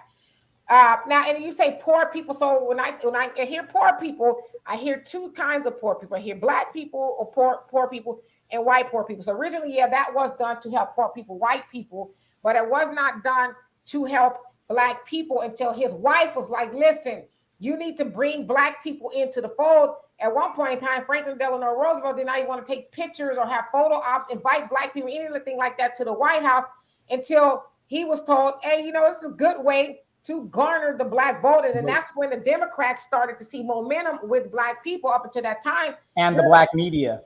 Up until that time, we were Republicans. And that was the way with the New Deal and all of that. They were able to bring black people over. So, yeah, it was to help people in poverty, but it was not originally meant to help black people. Remember, that was right out of the Great Depression, and black people struggled the most when there were soup lines and jobs to be had. Do y'all think they gave those to black people? No, they did not. They gave them to their people first, like they do now. Yeah. Jason, how you doing? He says, I'm shocked that Carolyn Bryant is still roaming around. Unbelievable. Only in America, shaking my head. Are you really shocked? She's a white woman. She is one of the most coveted people on the planet in the world. A white woman. Protected, yeah. Protected. And white supremacy is not going to put that old ass lady in jail, even though she admitted to doing it, lying on Emmett Till. They're not going to lock her up, never. And I see a comment, Moni, about marijuana. I'm gonna stay out of that arena. And Easy says, Donovan, speaking of Klan, they fear mongering again by leaving racist notes on people's cars in the neighborhoods in Atlanta. I heard that. Yeah, and I heard that is it Atlanta or somewhere else?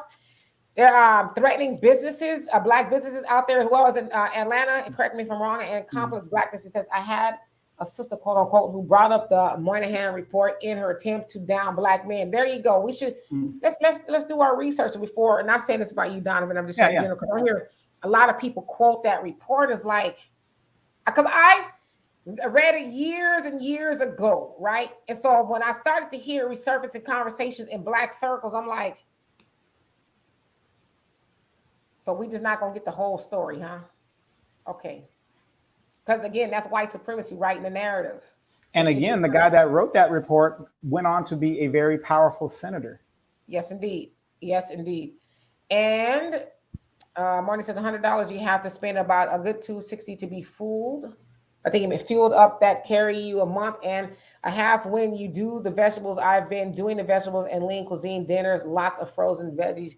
Yes, lean cuisine is good, but be careful. It's processed and a lot of sodium in those meals. And it's probably cheaper to make your own. Just a suggestion. Manolo says, all praise is due to the Most High for the great Hebrew Israelite awakening. No more guessing, all mysteries revealed. Yes, indeed. And Don says, everyone who are not black, are you talking about the pioneer? Okay. A cooking show. I don't know if I ever do a cooking show, Moni. I mean, I'm one of those people, I just throw stuff together like dinner served. Yeah, she likes to cut some onions into her top ramen and put a little, I don't eat no top ramen, boo. And Complex Blackness says the Black Republican name Joe Collins. is Yeah, Joe Collins. Joe He Collins. ran against Maxine. Yeah, he might need to give him a shot. I mean, I don't know what he's about, so let me not speak before I think. And Donovan says, where are the Biden sexuals? Where are those vote blue no matter who, folks? Exactly. They hide. No, I ain't in politics no more. Ah, I'm wait till they living have my best life. I'm not in politics no more. wait till they have to dust off those chucks and pearls. Mm-hmm. And Manolo says America equals modern Rome, Roman Empire, Babylon the Great. And Thoughts of the Week podcast, it says the Democrats and the Democrats rather, and the dusty cans down Mm-hmm. are two wings of the same bird all day long. Complex Blackness says at Cal State Northridge, they created a safe space for illegals. They raised tuition to pay for it, and the economic cut off. Yeah, a complex business, complex blackness. Have you noticed that when you go to the state colleges, there is a special office for the illegals? It's like the Dreamers office or something. They have all their resources and all the forms and stuff to vote, to get their driver's license. It's specifically geared for them. I don't know if you've noticed that, but when I've gone to a couple of Cal State schools, I noticed they have a special office just for them. Where's the black office? Where's the Asian office? Where's the white office? Yep. And Brother Jonell says, you get what you allow. And Black people, without unity, we allow any and everything without question, stand for nothing. In unity, fall for everything. You better believe it. Thoughts of the Week podcast says, the lesser of two evils still leaves you with evil all day long. And Manolo says, be at peace, Israel. The covenant has been restored. Our 400 years is up. There will be no more Jacob's troubles. This is the Gentiles' tribulation, and the 2/3 punishment. Robin says Black folks need to literally stand up and turn their backs on the Democratic Party in 2024. I totally agree with you. Pioneer says, I don't trust any of these sellout clowns. We need to develop our own agenda and promote it. When you have your own agenda, you can easily see who's on your side and who is not. Yes, the Complex Blackness says, I would do the same through Donovan in reference to Clyburn helping family. Oh yeah, no. I'm not saying that, anything that he did was wrong. It's just the propriety of the look. Okay, put it like this: Jim Clyburn represents the poorest district in South Carolina. Maxine Waters represents one of the poorest districts in California. Baltimore, Sheila Jackson Lee, Houston, and all these little places that are, where these black leaders are doing. These are the poor people that are putting you in office, but you're enriching you and your family. It's just the look of it doesn't look good. I mean, you could have taken that money, $270,000, and made a youth center. Done something for the community with it, but he'd rather enrich his family and get them up out of there. He doing what them white folks do. Right. And Robin says exactly, Donovan, and Thoughts of the Week podcast, Dr. Carl Anderson timeline was on point. There you go. And I mean, like almost to the minute, right? Amazing Triad says we already have. And Manolo says we don't have 10 years, Donovan, to wake up. And the Pioneer says, I have better idea than simply holding your vote. I think raising your own politicians and voting for them to get in office is a much more noble deed. Yeah, and at the very least, it will split the vote. Yeah, but here's the thing, Pioneer. At our age, where we're at right now, to raise an organic politician that isn't corrupted or thing, we would be long dead. We would have to like pick somebody that is like 5 years old right now and gear them like what's her name? Mamie Sanders. How many of you guys know she was literally picked at about 14 and 15 years old by the Democratic Party and raised to be where she's at right now? She was literally picked. Interesting. And Jonelle says, we are beggars. Beggars receive nothing. If anything, we must become a self-productive minded people and stop thinking and doing as slaves, receiving from the colonizers' children the same as ancestors' white allowances and limitations. Yes, indeed. And Morning says, don't let them give you a measly $5,000 to $50,000. You was hit in your head. I'd be asking. So you're talking to Donovan about his trial, okay? And Kubler says, if my interests aren't met in the next round of election, I'm moving to the Philippines. What are you other Black people planning on doing? I mean, you make a good point. I agree with you. I think we need to start thinking about other options as far as places to live. America is not for Black people. Now, I ain't taking my ass to the Dominican Republic. You can believe that. That's the last place I'm gonna go. But yeah, we need to start exploring other options because this ain't it. But then again, is the United States really going to let us leave in droves because we are considered the service class industry, if you will. We are the proletariat, and they need us to continue making their money. So it's interesting. Duncan says, I think they caught on, and now they're trying to issue out fines for not voting. Why would they all of a sudden come up with that idea? Yeah, I did hear about that.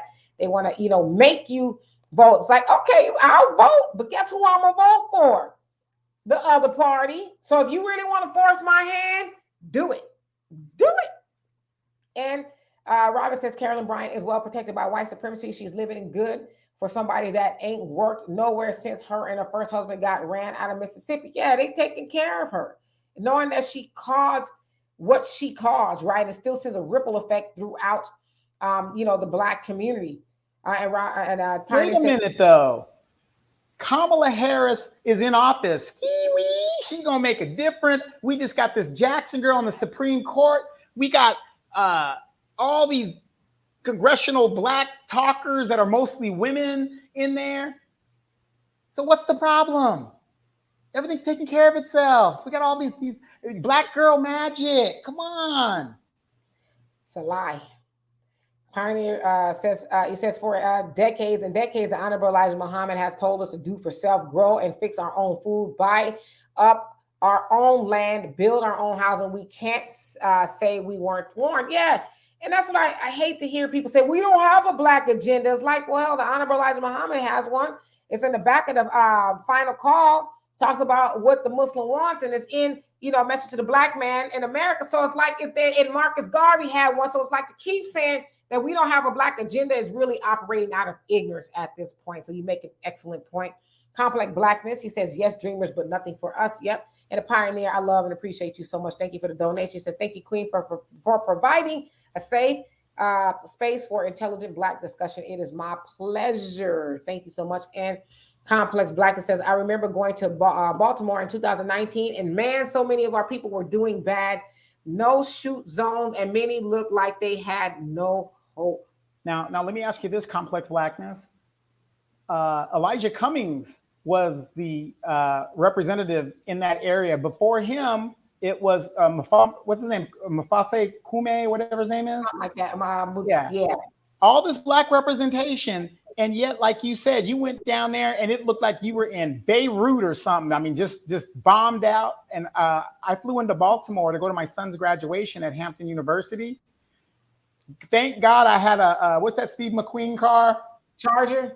Yeah, I had a Charger. We just hit the accelerator and just got the hell up out because I couldn't believe what I was seeing.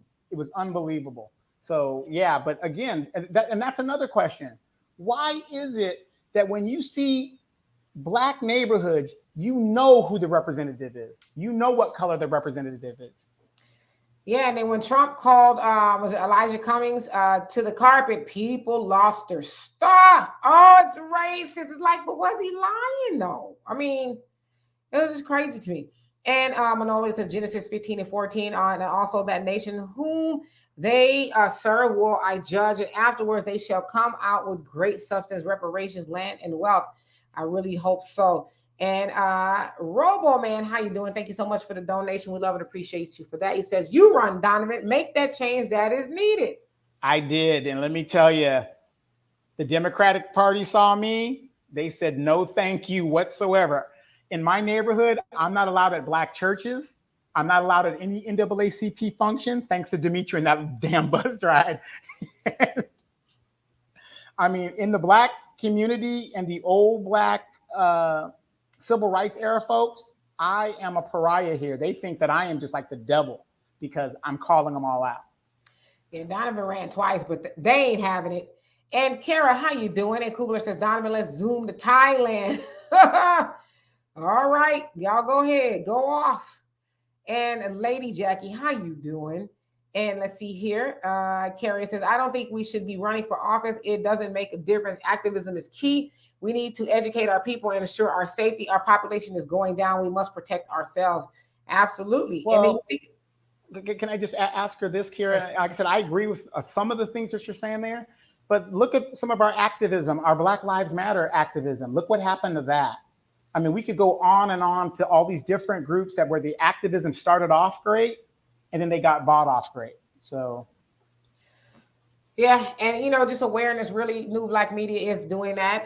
Is acting as a catalyst to wake people up. There's so many of our people that have actually woken up from the slumber that they've been in due to the persistence of New Black Media keeping that message out there and is letting people know what the mainstream media will not tell you. And so we just need to keep on it, right? And thoughts of the week. Did I read that? Oh, yeah. Thoughts of the week podcast says question for everyone in the chat. Is a protest vote for the Republicans against the Democrats in the best interest of Black folks as a whole? So he says it's a protest vote for the Republicans against the Democrats in the best interest of Black. What do we have to lose? Like, are we if we vote for the Democrats over the Democrats? Are we losing something? Because if we can say that we're losing something of value, then I would say, yeah, that's probably going to be working against us. But if we're not losing anything, we don't have anything to show for the vote, then what's it really going to hurt? I think we're going to end up even at best. right. I mean, white supremacy is white supremacy, but why don't you do what I did? I voted Green Party, and just think of the thought of the rise of a third party to the other two. That would scare the bejesus out of both of them because they actually do work together. Those two parties work together. But if there was enough votes for a third party, like the libertarians who are just something different than those two, that would scare the bejesus out of them. Because let's face it, white people are in general 50-50 split when it comes to elections. So the black vote is currently right now the deciding vote. It is. And if the Democrats are losing black voters, which they are, because I'm not saying this to be morbid, baby boomers are dying every day. So their voting power is being reduced while the newer, younger people are coming in stronger and they're seeing the bullshit. So if, to me, to vote Republican, I don't really think that would help our situation other than, again, it's white supremacy in its entirety. Let's vote for the Green Party. Let's just bring about a third party that would scare the shit out of both of those parties. Yes, indeed. And Robert says, I switched to the independent party in 2020. I refuse to vote for Jim Crow, Joe Biden, and Kamala Harris. Yes, I've been nonpartisan for a while. So to me, that's the best way to go. That way they don't assume our vote. And let's see here. Money says most either are on drugs or mental illness. So I could really get people to, I couldn't really get people together. A lot of times people don't want to help. If you, it might help them for just the sake of spite, but please share videos. Okay, Moni. And Manolo, it says, Elder Ahio, the last prophet, seek him out, get the oil while you still can before the nukes fly. Okay. And Complex Blackness says, honestly, I thought damn Trump was right. Well, and let's see, Carrie said, most of the districts that are controlled by Congressional Black Caucus members are terrible. What Maxine Waters did to the homeless in her district is enough to get rid of her. Yeah, but yet she's still there through the LA riots and all of it, right? And Jonelle says, we don't have the self-love nor the self-awareness in mass, but it's growing. That's why they practice their censorship to the best of their ability. Robert says, but Trump was telling the truth, though. Yep. Reginald, how you doing? He says, I don't know why Black people expect anything less from an old school Dixiecrat from Delaware who takes his cues from Strom Thurmond, Jesse Helms, Bobby Byrd, and LBJ. And he's useless White House servants, the Congressional Black Caucus. You hit the nail on the head with that one, brother. I'll tell you that. And he even dismisses Kamala during meetings. Get the hell up out of here. Yes, indeed. Yeah, that's a whole other subject right there. It's like, wow. And Accomplice Blackness says, I mean, the row homes were boarded up. I called my pops, my sister, and told them our people are doing bad out here, especially around Lexington Market. I was glad when I landed at LAX. Haha. And Damon says, you mean black scams matter, you wilding. Not Black Lives Matter. And Carrie says, BLM was co-opted. I'm thinking about grassroots I'm talking about grassroots activism. I also tried to run in 2018. They told me I had to have 2 million and change My rhetoric. There you go. But Black Lives Matter wasn't co-opted. It was always started off as a some sort of a sleeper cell, some sort of an agent organization, if you will. So Pioneer says white politicians will point out busted and broken down black districts are. Thinking about how broken down black districts are, but won't point out their role in redlining and marginalizing those districts to establish those deteriorating conditions. Yeah, well, the Democrats, they are right now hold the power in Washington, and they won't do anything to improve the lives of black people. So F them. I mean, there's already being redlined and all of that with the Democrats at the helm. So to keep saying that the Republicans are going to do it, they're not being stopped from doing it. I mean, I live in Texas, one of the most racist places in the universe, and they're just having a way. I mean, look at Governor DeSantis in Florida. He's doing all kind of wild stuff. Nobody's trying to stop him. So I mean, I don't know. I just can't really get into the whole Republicans are worse type of thing. Dag nabbit, Demetra, you black people stood by me, and I'm going to stand by you. And I ain't doing shit for you. That reparation stuff, get it out your mind. It won't happen, can't happen. I might do a reparations bill if you include the Indians in it. And you Negroes need to get along with the Mexicans because they're going to outdo you. So these are paraphrasing Joe Biden's exact words. And he meant it. Every word of it. Manolo says regressional dead carcass, damn. And let's see here. Moni, I'm not going to Venezuela, France, Argentina, Italy, and none of those other places where there are other white people who just talk differently than the ones over here. Pioneer says, I'm neither Democrat or Republican, but I think the Republicans are much worse because they have open races in the party. Democrats do have a few decent thinking black politicians in it. Which ones? Do tell which ones are the decent black politicians. And wouldn't you want to open racists in office than one that's hiding in the closet? I don't know. Tell me.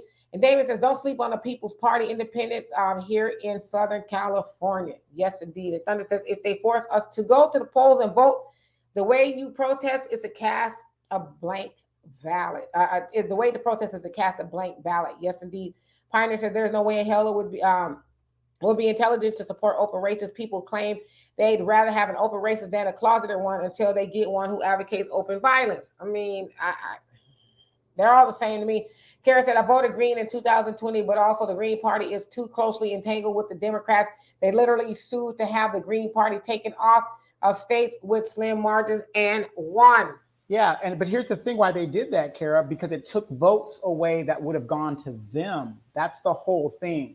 The Democrats can't count votes that isn't technically for them. So that's why they sued the Green Party, because they were siphoning off votes. And, it's a political math game of how they do that stuff, because that's how close the election was going to be.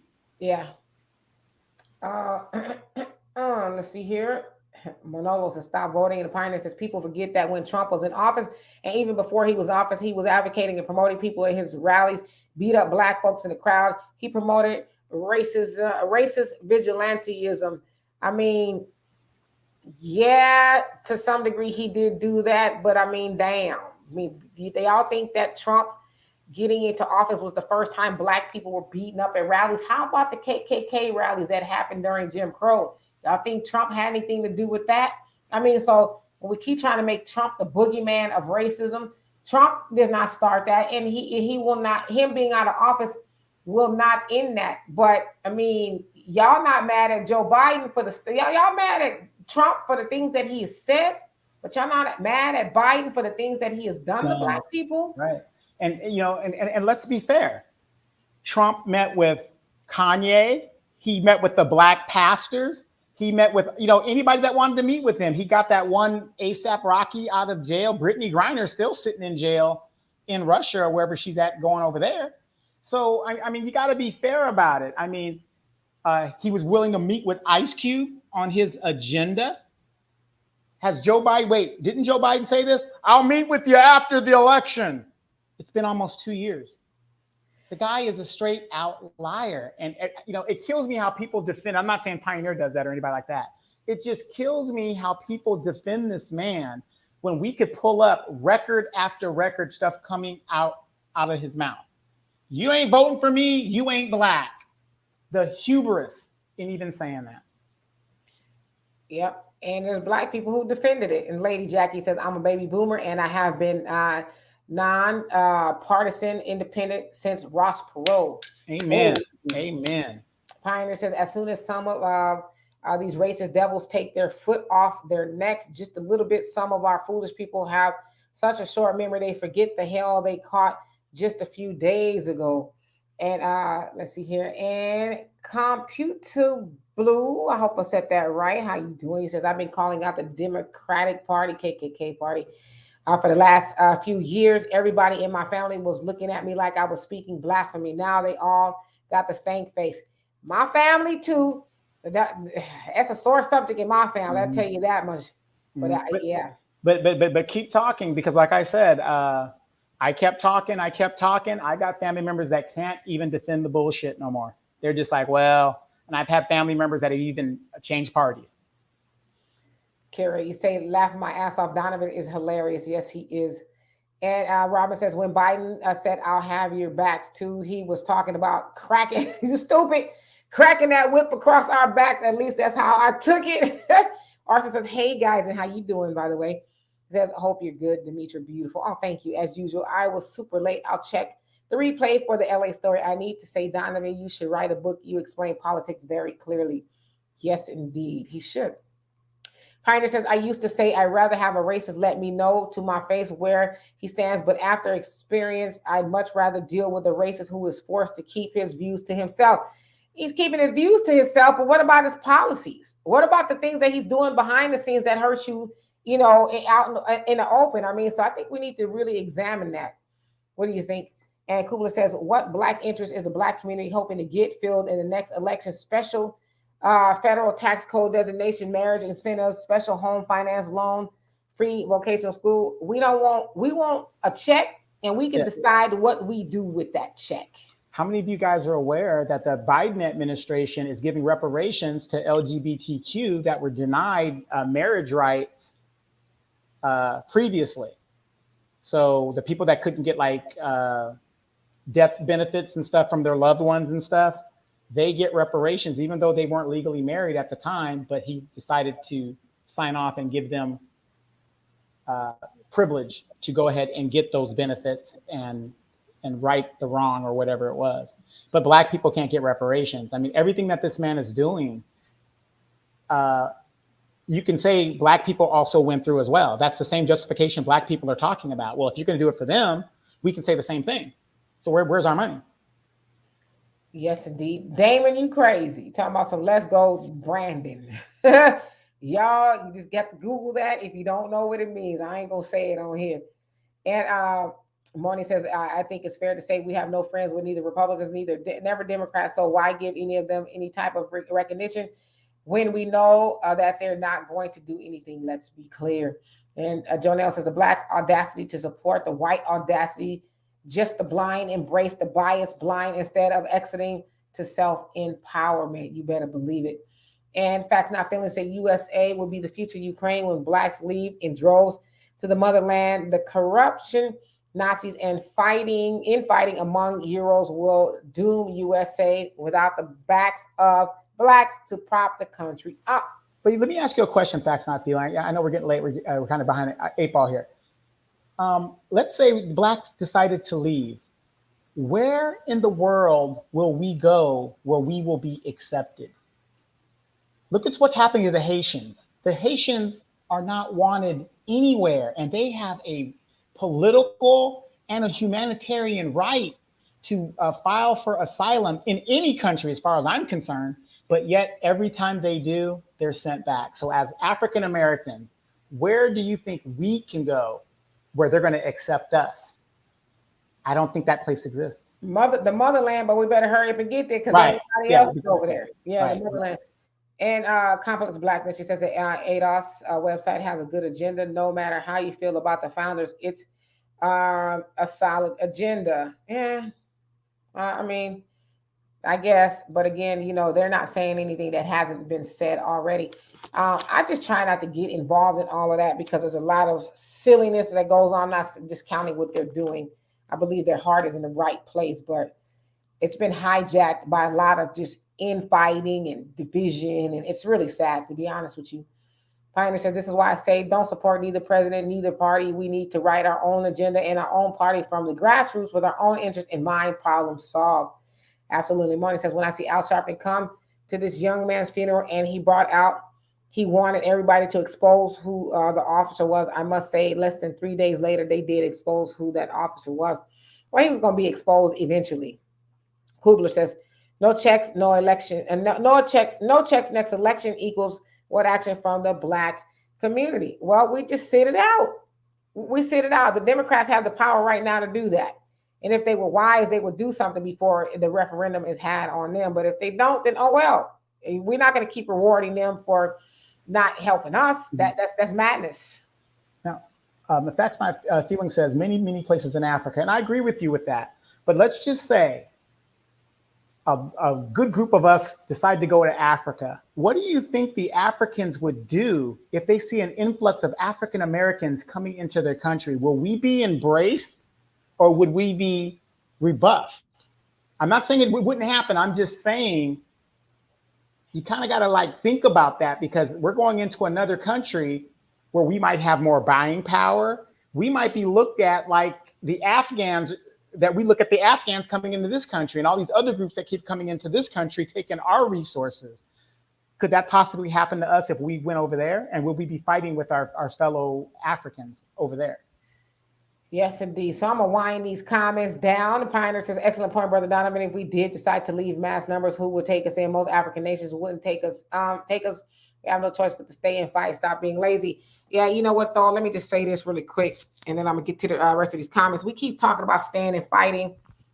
Can y'all tell me how we gonna do that? We are not a united people at all. And I'm just gonna say this. I think it borders on delusion to keep saying that we are going to stay and fight. We don't agree on anything in our community. Nothing. We don't agree on whether black women and men should be together. We don't agree on group economics. We don't agree on anything. So we keep saying we're going to stay and fight. Fight what? And fight with who?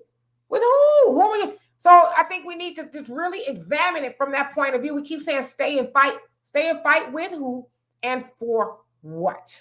Right, so, but we also got to think realistically. If a mass of us go into Africa, how are we going to do that if we possibly could end up fighting our own African folks that are trying to protect their resources? But that's another thing too, and I think a lot of that is a false narrative. We know that there's plenty African nations that have told us to come home, right?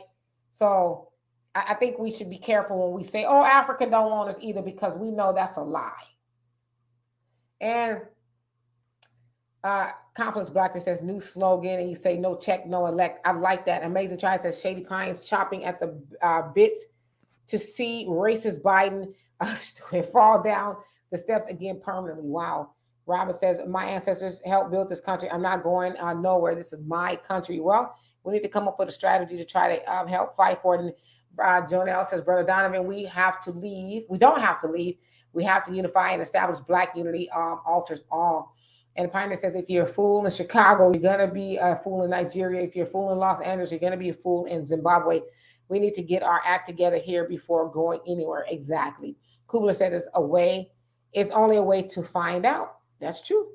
And Jonelle says, nobody disturbs Chinatown. There you go. And Kubler says, Ghana passed laws to fast track citizenship for members of the diaspora. So there you go.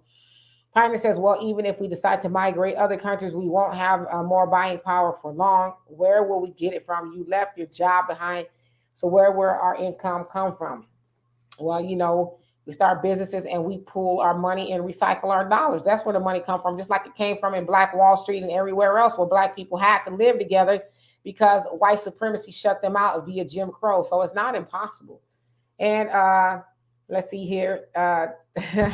And Damon says, talk Black to us, DK. That's not feeling says in Africa. And Jafia says, good evening, everyone. How you doing, girl? And Gavetta says, good evening, chat family. And thank you once again, Demetri K, for allowing us to voice our opinions, ideas, and differences. It is our pleasure. Pioneer says, Sis Wall Street, the first, I think he meant the first major fight we must, I think he meant, well, the first major fight we must have as a people is with each other in our own community. Our own people are some of our biggest enemies with the crime and dysfunction going on here. Out here, you're 100% right. One says, okay, Dimitri, make sure if you don't want to go any of those places, I respect it. I just thought if you were going to travel, you might try some really nice areas, but it's our money. Do what your money, do what you like. Yeah, I just don't want to be around the more people that I'm already around on a daily basis. Uh, and let's see here. Janelle says Marcus Garvey built the Honorable Elijah Muhammad, built Noble July Lee, built all with the power of self-love and unity, and we will build with that same empowerment. Yes, indeed. And old school, how you doing? It says Jim Crow Joe is on his way out, and I don't mean out of office, but to the to the upper room. So he's doing everything he can to show his hatred toward us foundational Black Americans. You might be on to something. Arson says, where will you go? Where you will go? Where you go? Does not matter until you have complete ownership and control of any land. You must occupy it and build a new economy. Look at the Chinese. The communities rule everywhere they are. You better preach. And Robin, you say exactly, Arson. And Pioneer says, if you move to African nation, you won't have dollars. You use their system of currency, and that will lead to another problem. Well, as Kubler says, there's only one way to find out. And Pioneer says, sis, it sounds like to me you're trying your best to hit the button of this chat. Laugh out loud. We need to type faster to keep this thing going. Ha ha. I could outread. Anyway, Gilberta says, may we for once come together as black race and show the Black power. We really do have Black first. He says, now we're hashtag 467, no vote until we get our reparations. Yes, indeed. Yeah, and you know the good thing about that, Govetta, is it is coming to fruition. I mean, for the first time in the history of Black people since the Civil War, we are talking as one voice and one people, and we're on one code. We are all talking reparations.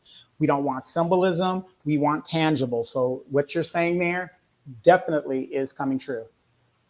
Yes, indeed. And so anyway, that is our time. We love and appreciate every last one of you for being here and being part of the show and participating and helping us do this. We could not do this without you.